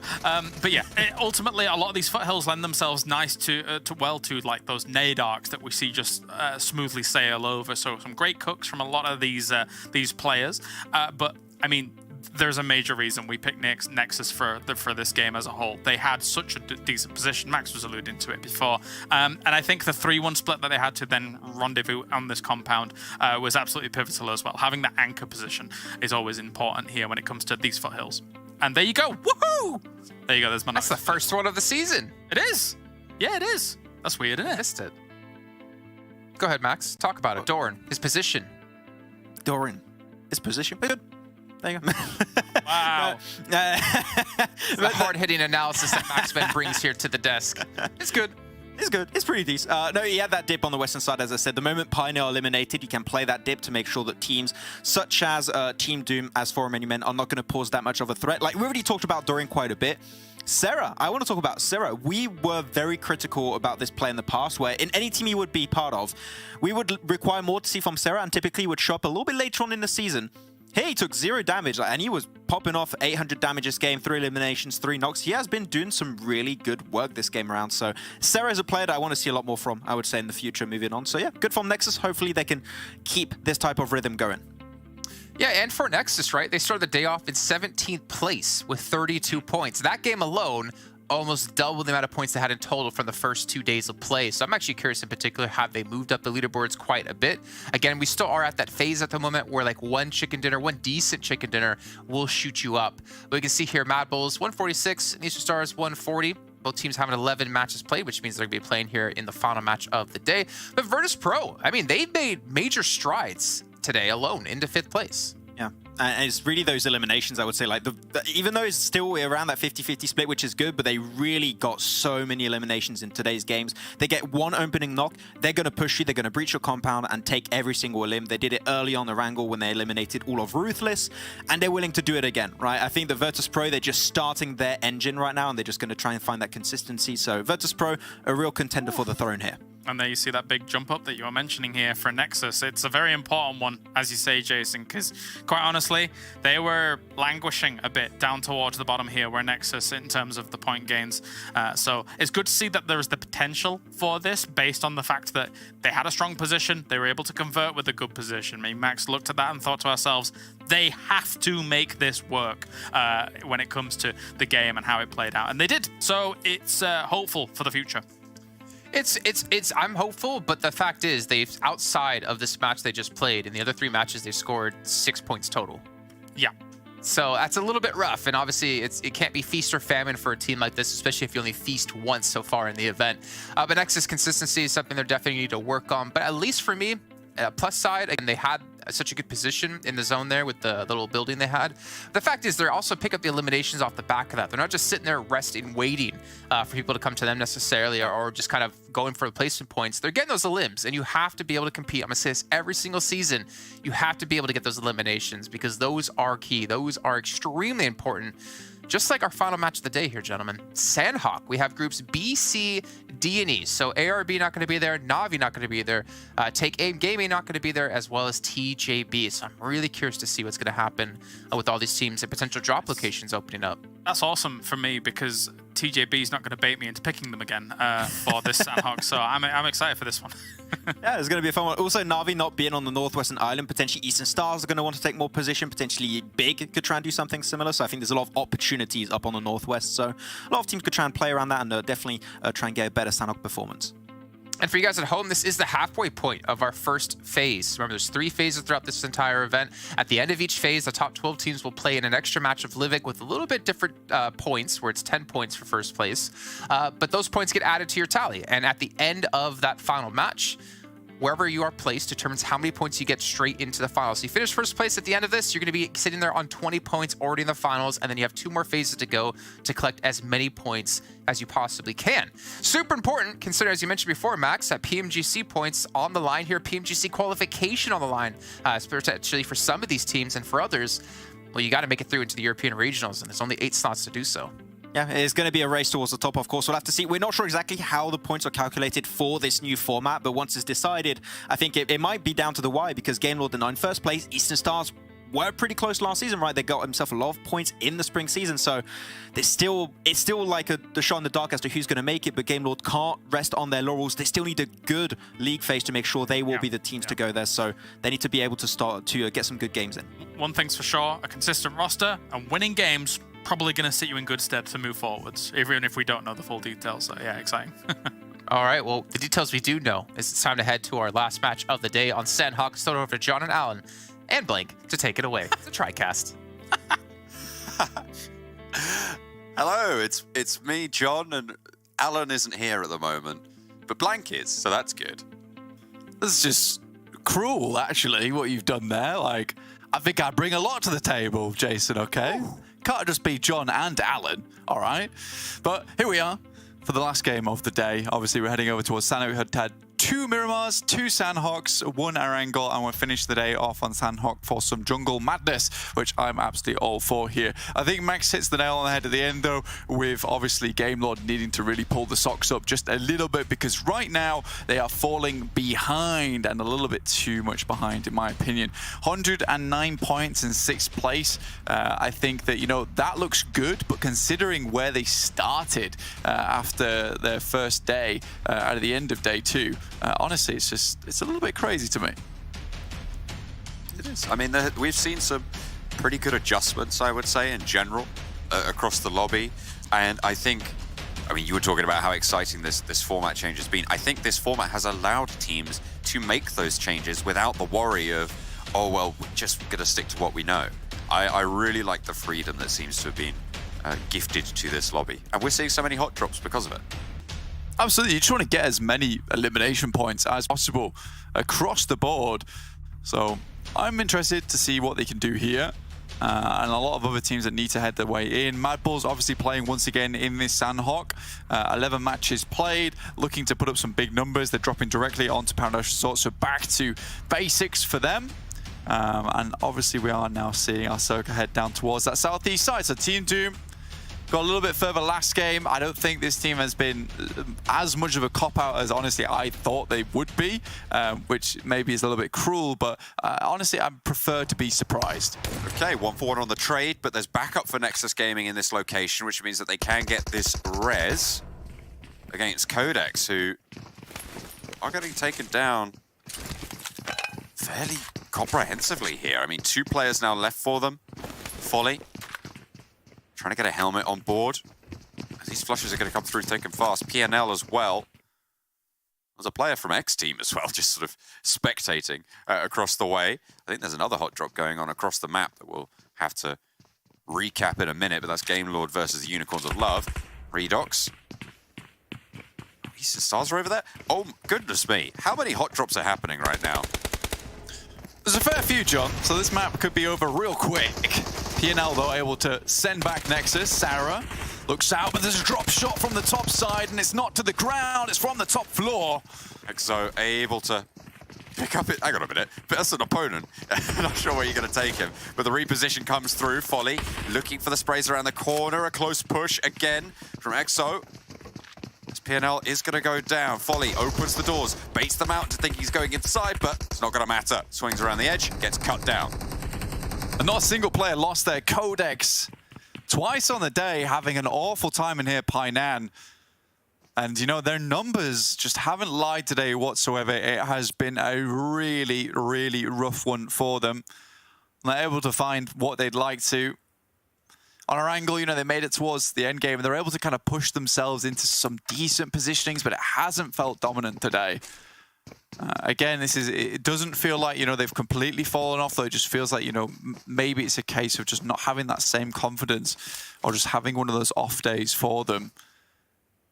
Try to get as many points as possible. Team Doom looking over towards X Team. Fair few things going down at the moment. Unicorns of Love down to 3 players, like you said. It's Game Lord chiming in. Perks even falling to Nightmare from X Team. There you go. That's a point. You take those. You certainly do. Yeah, Unicorns of Love got crossfired by Eastern Stars and Game Lord, both of whom are on the northern side, right? This is near Hutton, near those rice paddy fields on the north side. So unfortunate there for Unicorns of Love. But it's only Crypto now remaining for them. 2 going over towards Game Lord, 1 over to the Eastern Stars. Yeah, I think for the most of the Sandhawks that Unicorns have been able to play, it's been a case where they've been able to drop quite comfortably here in Paddy Fields without 2 teams surrounding them, with Eastern Stars sending Bazzy across the side, who spots out Crypto, jumping around, will pull out the UMP, and it could be curtains for him. Or not. Bazzy. Oh, yes. No, oh, yeah. Sorry, yeah. Yeah. That works that way around, doesn't it? Okay. Yeah. Goodness me, it's all a little bit topsy-turvy for Unicorns of Love right now. They are not in this Sandhawk anymore, certainly. Hopefully, a better performance in the next set of our phase games next week. Yeah, phase 1 does continue. You can drop in with us from Friday to Sunday next week too. We'll have our little match on Livik where 12 of the top teams will be playing that on the final day. You'll get to see exactly who will be netting the most points coming to the finals. So make sure you do tune back in with us next week. It's very much worth it. Western Europe so far has been extremely fun. So thank you so far for joining us for this new farm as well. And thank you for joining us for phase 1. So, you know, we love you guys at home. You are the best. You are what makes this show. That's right. I mean, not on a technical standpoint, but from an emotional and a metaphorical standpoint, absolutely. Yeah, exactly. Unless there is someone from the back end watching, in which case you do make the show, and we appreciate for that as well. In which case, can someone send me a coffee? Would that be good? I don't know. No, I'm just joking. Sorry, what? I actually do want a coffee. All right. That's something I want. But you know what? I'll sort that out after the game, after we've watched a little bit more Sandhawk action, because it has been quite a lot going on in the start of this Sandhawk, right? We're in minutes 5 right now. Already, both Codex and Unicorns of Love going down. Yeah, there's a lot happening at the moment. Death Machine looking over towards Big. Big having a better time, as is Eastern Stars, about Na'Vi causing problems. Sure, Na'Vi hasn't always had the best start there on that island, but regardless, it did make things a little bit cramped over there. Mad Bulls deciding to head over towards Paradise Resort, obviously, because Big is now in the game. They don't want to take up that position over towards Hattin. It would be crunched between Eastern Stars and Big, and it wouldn't be the best of times for them. Again, though, sorry, go on. So here's something as well. Na'Vi not in the game means that river crossing on the confluence is going to be available if Big want to take that, right? So there is that opportunity to move a little bit further east if they read into it. Absolutely, yeah, and that wall crossing is very nice as well, just as a position to set up for future engagements. Pioneer, though, Nexus, rock right into them. And there's no one there to follow up. Sometimes it happens. It is Sanhok. Already losing EXO. On the push there. 3 players for Nexus. Unfortunate. They didn't really... I mean, you can say they didn't scout, but like the doors are all closed. You walk into a building and there's a guy sat in a corner with a UMP. I mean, there's not a lot you can do. Yeah. I mean, you do have to, again, we mentioned this yesterday, it's this assumption that everyone's in every single compound on Sandhawk because the map is so small. Team Doom with an average 4 eliminations. You know, hats off to these guys. I think they've come a long way. They've come a long, long way, and I have only respect for Team Doom. They are currently surrounded by X-Team, though. I don't know how terrifying that is, though. Yeah, you have to think that it's sort of a... It'd be like Floof barking at you, right? Like, sure, definitely there. But then you go in and you realise there's not a lot of bite to back up the bark. Context, please. Oh, that's an inside joke between me and you right now. Well, people know who Floof is, right? Calaris' tiny little, cute, adorable dog. Yeah, a tiny little adorable... I mean, it sounds terrifying, though. That's true. Yeah. To get pull the pitch down on that bark and it might work, so Floof needs a vocalizer, really. That's true. Voice changes, incredible for dogs.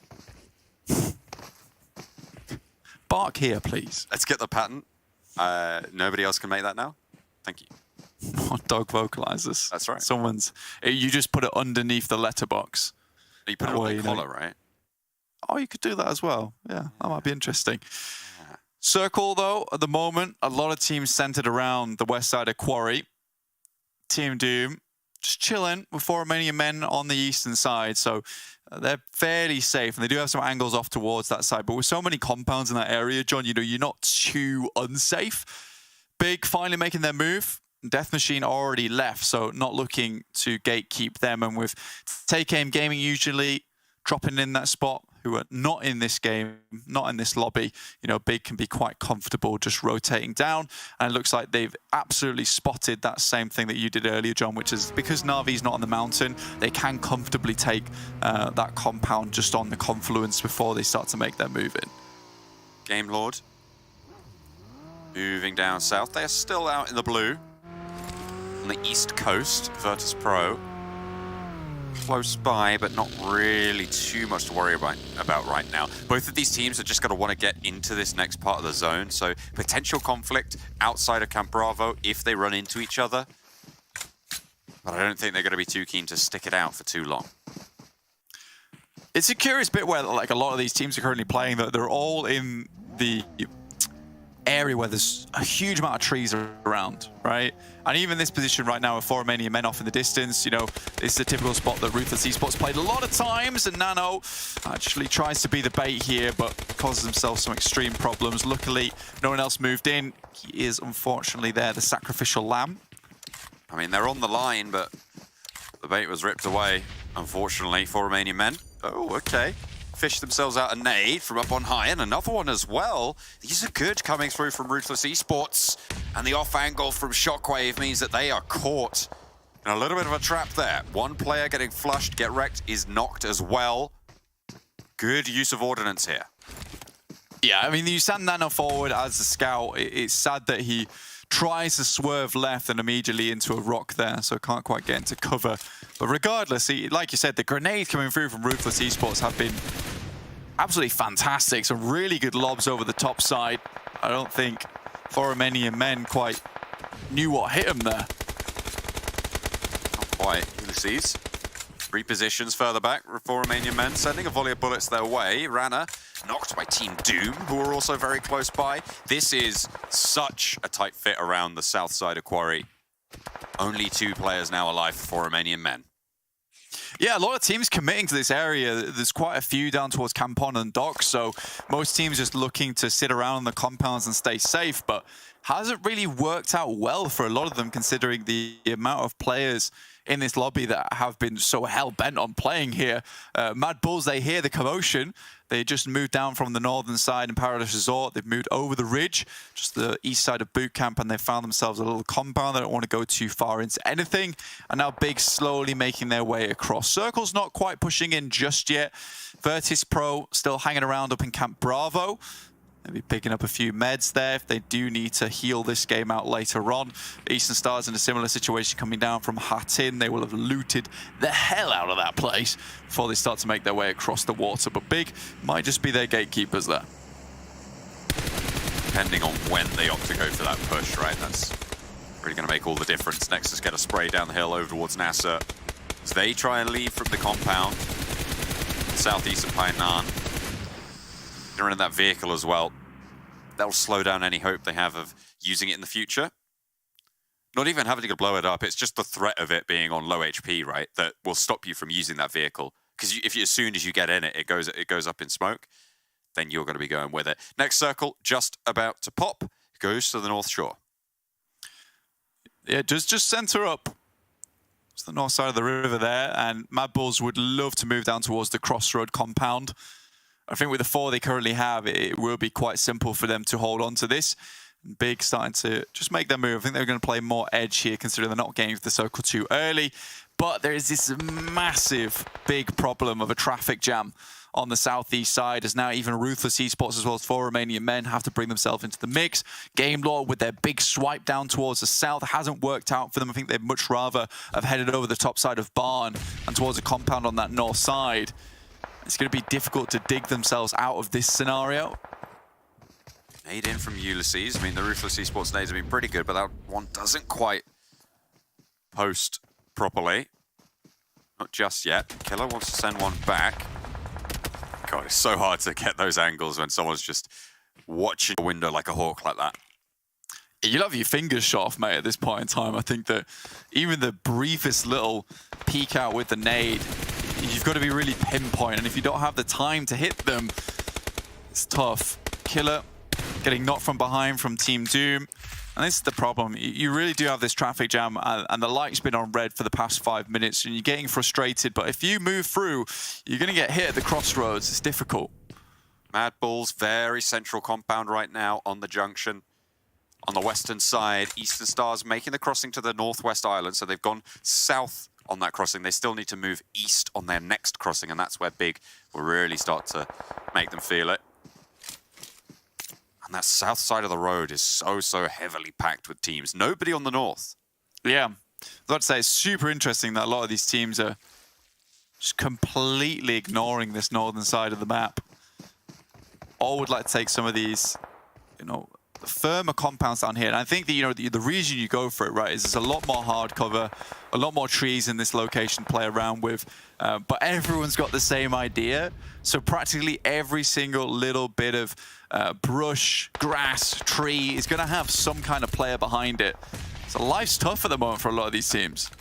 I mean, we're in Zone 3 right now, but these players are playing in Zone 5, apparently. They're just... Oh, yeah, pretty much. In that Yeah. situation. And there's 14 teams as well. We're paying the price for so much action early. It's deferred. Yeah, because so much action early as well just opens up the lobby in terms of those rotations. Like, you're not as scared to get into a position anymore, which has allowed a lot of these teams to smoothly make their approach. Narvalo goes down. X-Team, though, ahead of them. There's immediate jump out. Zombies taking a fair bit of damage. Fortunately, Akashi will be laid low by Demuerte. There's just players everywhere, and this is what Game Lord unfortunately has to find out for themselves after coming down towards that south side. And it looks like Game Lord will not be finishing off the day with a high pointer. Well, they still have two, but yeah, it is really, really dire. I mean, you just don't expect this many teams in this close proximity at this stage. Two players going to have to operate going on forwards. It's unfortunate given that they came from the north side as well. X-Team. Circle moves up, though. Still It's not alive. bad. Yeah, X-Team's still going. Respect. But Game Lord's actually able to make it their way up into the circle and into a compound. I'm not sure if they want to move too much further. I think they probably understand that there's teams actually everywhere, but now with teams forced into this crossing up towards the north side, and practically a lot of these teams understanding the sight lines that they'll have to hold down towards the south side. Oh, a very, very much split decision from all the analysts on the desk there. Jason over Mad Bulls, Max with Big, and Kalaris with Shockwave. Trusting in them. Take them home. Isn't Shockwave in the compound just to the north of where TJB were last game? Last Sandhawk? This is the one that Shockwave already in the compound where TJB failed to push towards, I believe. It's not a bad spot for them, though. You're right. And with the walls all around it, it's one of those compounds that's just super hard to push into. They are in it quite late. I think Kalaris' prediction will come into play if the circle does center up on top of them. And with the 4 players, as opposed to just the 3 that ARB was operating with, you know, they've got a lot more chance to hold every single angle. You can see them when we next look at the map there, that they're on all 4 quadrants of that compound. Team Doom fighting uphill against Demuerte. Frosty cooking the nade out in the blue. No stims right now, and none in the back pocket either. Looks like they are just going to get shut down, barring a miracle, but no, one knock does go over back towards Demuerte. Zone 4, so won't be resible here. I don't think they're going to be able to get that one back up. Here's 4 Romanian men finally going down. Ruthless Esports hopping in through the window. Yeah. Just get wrecked outside, and Pocus instantly spots him with the TPP advantage there. Eastern Stars come up against Big. You've got a couple of forward scouts there, John. Haven't really had that big blow-up fight yet. Mickey has gone down, so Big are down to 3. Eastern Stars, they've been navigating this western side for quite a while. Should be familiar with where teams are. Mazzaro caught out in the open. Kapahala strikes him down from the blue zone. Runs in for the meds, but Keme not so lucky. Samo was there, and Bazzi is going to fall as well. Athis moving into position now against Beast, but Beast spots him out on the hillside, takes him down again. Beast holding out 3 players from the Eastern Stars, corralling them into the death machine and trying to have them taken down. But this is Kapahala's time. Last player now for the Eastern Stars can start to move in as the circle shifts. Pioneer hears all the action, though, and they're coming across to gatekeep. Hold these teams in with the barbed wire fence. Swave that looks towards Fash.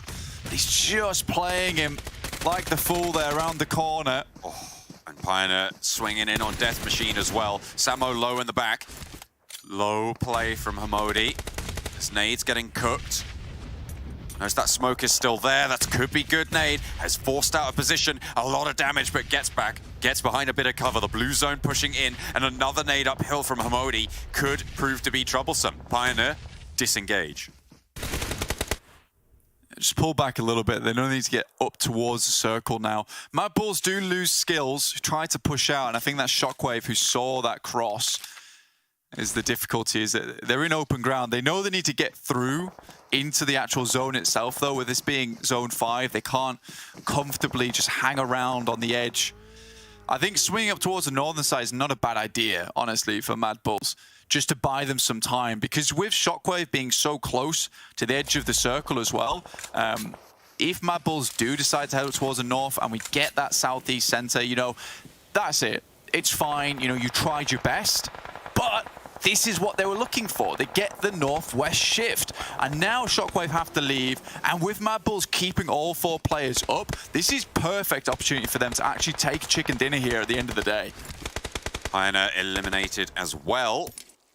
Only those 2 4-player teams now left alive. Mad Bulls shifting northwards to get into this next zone. Couple of healers out in the blue. Hamodi from Death Machine. Darev from De Muerte, Salazar from Ruthless Esports. It looks like Robs from Game Lord might also be out there healing. Death Machine do lose their healer, and Hamodi will go down. So now we're down to 6 teams. Darev had about, I think it was 29 first aid kits when we first looked at him. But now Shockwave have to leave, and this will be a real test for Shockwave now of how they do perform with this one. They're trying to take advantage as much as possible of the compound they're currently in to get rid of as many of those stragglers as possible. Robs comes in, picks up 1, just tosses the Molotov in the air. He knows he's going down, but 6 eliminations for Game Lord and taking that 5th place. That's decent. Now, Mad Bulls are moving up. This is interesting. I like this. They don't want to let Shockwave get out whatsoever. Oh, this is pitched battle between these 2 teams. Shockwave already losing a player and one of the backlines. And Coney taken down now. And you've got to think, this is a heal out for Seiko. How long can he last? It's all Mad Bulls all the way. There's no way they get taken down here as Coney finally falls. 8 eliminations on the Sandhawk. And our tournament toppers top it again to end the final day of this week. Despite having a pretty rough start to it as well, they will lock in onto that top spot as we end the first weekend of Phase 1. Very unlikely anyone's able to do anything about this. Seiko, yeah, just try and go for those heals in those final moments. I think for Shockwave, the issue comes in the fact that, you know, they don't throw those smokes out. They don't try and cross. And they just put too much faith in the compound. There's Seiko going down, and De Muerte actually outlasted all. Daraev up to 2nd place for De Muerte. Still 13 first aids in the back pocket, by the way. This could take a while. Yeah, this could take a while. Fortunately for him, he's not quite sure where he is on that leaderboard at the moment. So we'll get through these. But again, let's take a quick conversation about Mad Bulls. Very, very consistent win coming through from them and coming down from Paradise Resort. Again, it's one of those things where they had so much freedom on that northern side. They didn't take too much damage. They were to play as 4 for so long. And everyone just got caught up in this nasty, just clump down towards Quarry. An unfortunate time. And again, I will reiterate it. I think the Shockwave just put too much faith in that compound. And not enough was done to think about that thinking ahead. Like, how do we leave this compound? How do we get up towards that north side should we have to leave? And Mad Bulls just dropped the dancing at the end. Why not? They got nothing to worry about, really. They don't know where Daraev is exactly. They think he could be close to the zones. You do have to be a little bit wary. We have seen these situations get slightly hairy. But we know that the Mad Bulls are absolutely safe. Yeah, stop that. There's nothing they have to play. And just makes the walk with the circle starting to close now as well. This is going to hit even harder. And without boosts, last first aid kit, that'll be Mad Bulls taking the chicken dinner at the end of the day. Oh, come on, come on. Let me have it. Let me have it. There we go. Oh, this time, maybe? No? Let's see. Where's he got another one from? Where's he got another one from? They're just appearing. They're just appearing as There we go. Finally. Okay. That's enough, Daraev. We're done. We're done for the day. De Muerte go down 2nd place. Mad Bulls, 8 eliminations. Chicken dinner on the final Sandhawk. The first weekend of the first phase. The Mad Bulls stay at the top for the end of this day. Very nice plays coming through. And like you said, holding on to that top spot is good. Game Lord also able to get a few points at the end there to try and drag their rankings up just a little bit. But as we head into the next weekend of Phase 1, which will be next week, reiterating that's Friday through Sunday, you can find out just if Game Lord can bring themselves back up to speed, or will Mad Bulls continue with this just mad tear, honestly. They're currently performing, currently showing us. Fun day, though. Fun day. 2 Miramar, 2 Sandhawk. I gotta love it. Yeah, and plenty of hot drops going through as well. These teams still yet to really lay dominant claim to so many of these locations on these maps. And with so many games in these phase sets, right, you can afford to have some of those, not bad games, but some of those games where you're expending some of your point earning potential in order to get it in future games. It's kind of a weird tournament sort of thing that starts to present itself. But I'm really liking how this format has changed things up over these last couple of days. I think you're kind of similarly inclined from what you've been saying, from the conversations that we've had, and I'm looking forward to the next week. But for now, we're going to go to the desk for the final time.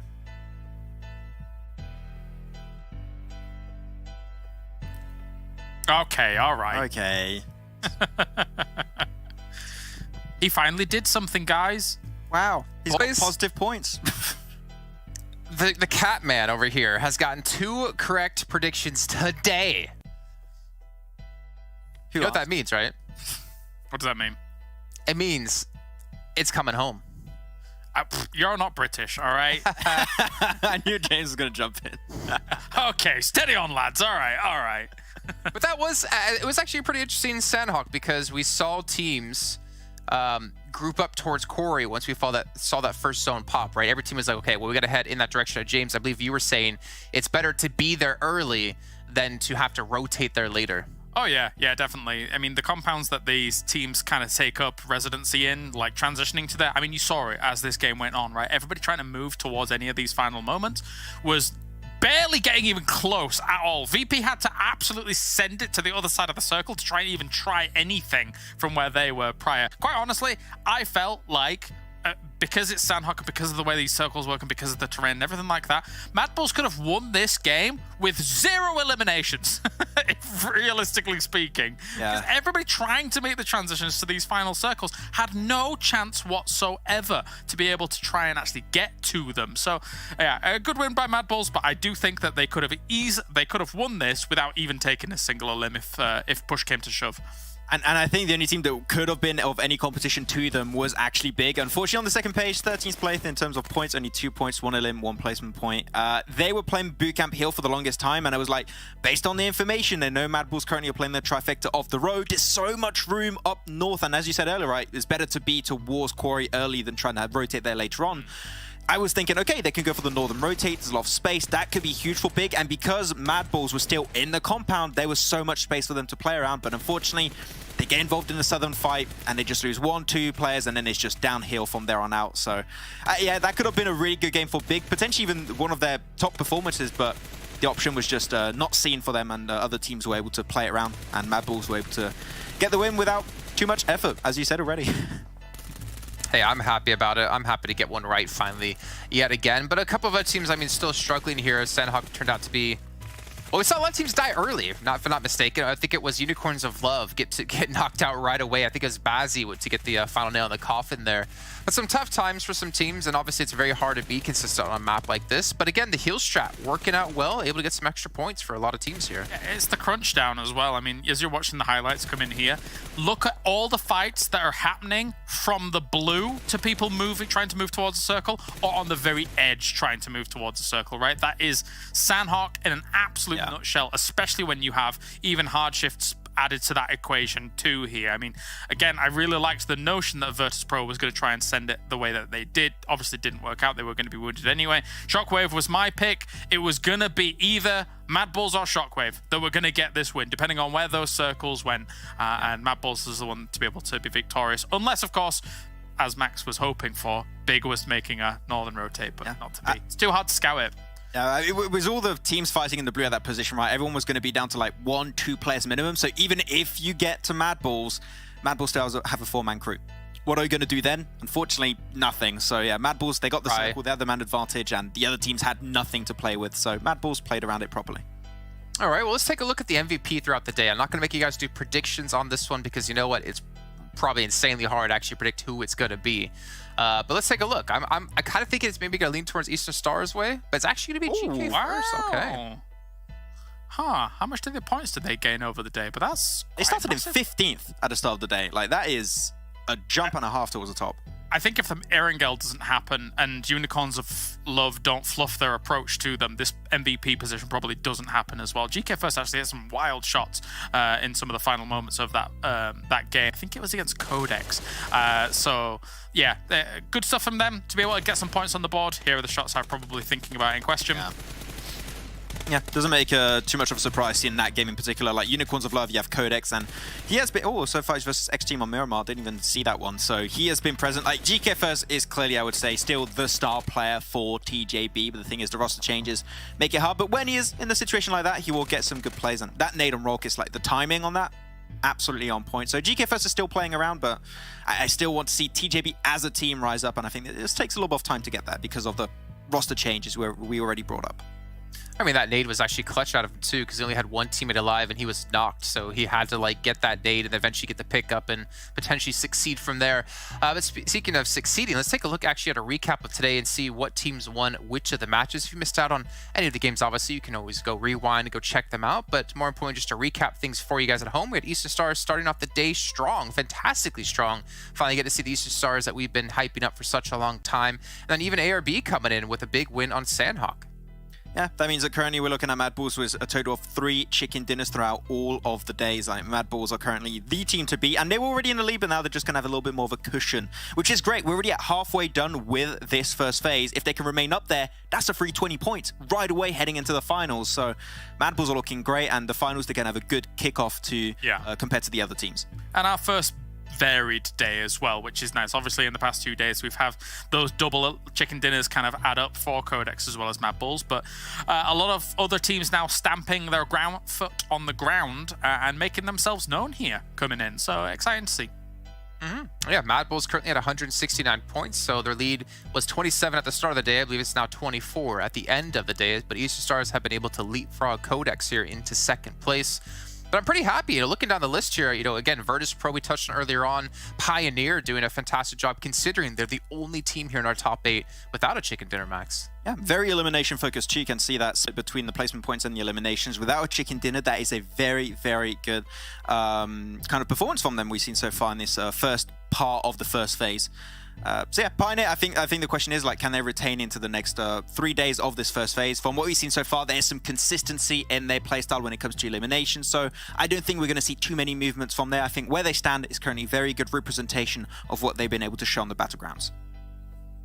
Okay, we can see here down towards the bottom of the list. Okay, so next team's still going to be there currently on 20 points. For Romanian men, I'm kind of surprised to see them actually this low. I thought they were very impressive when it came to last season. I was quite pleasantly surprised by them, but it seems like they're struggling so far here in the fall season.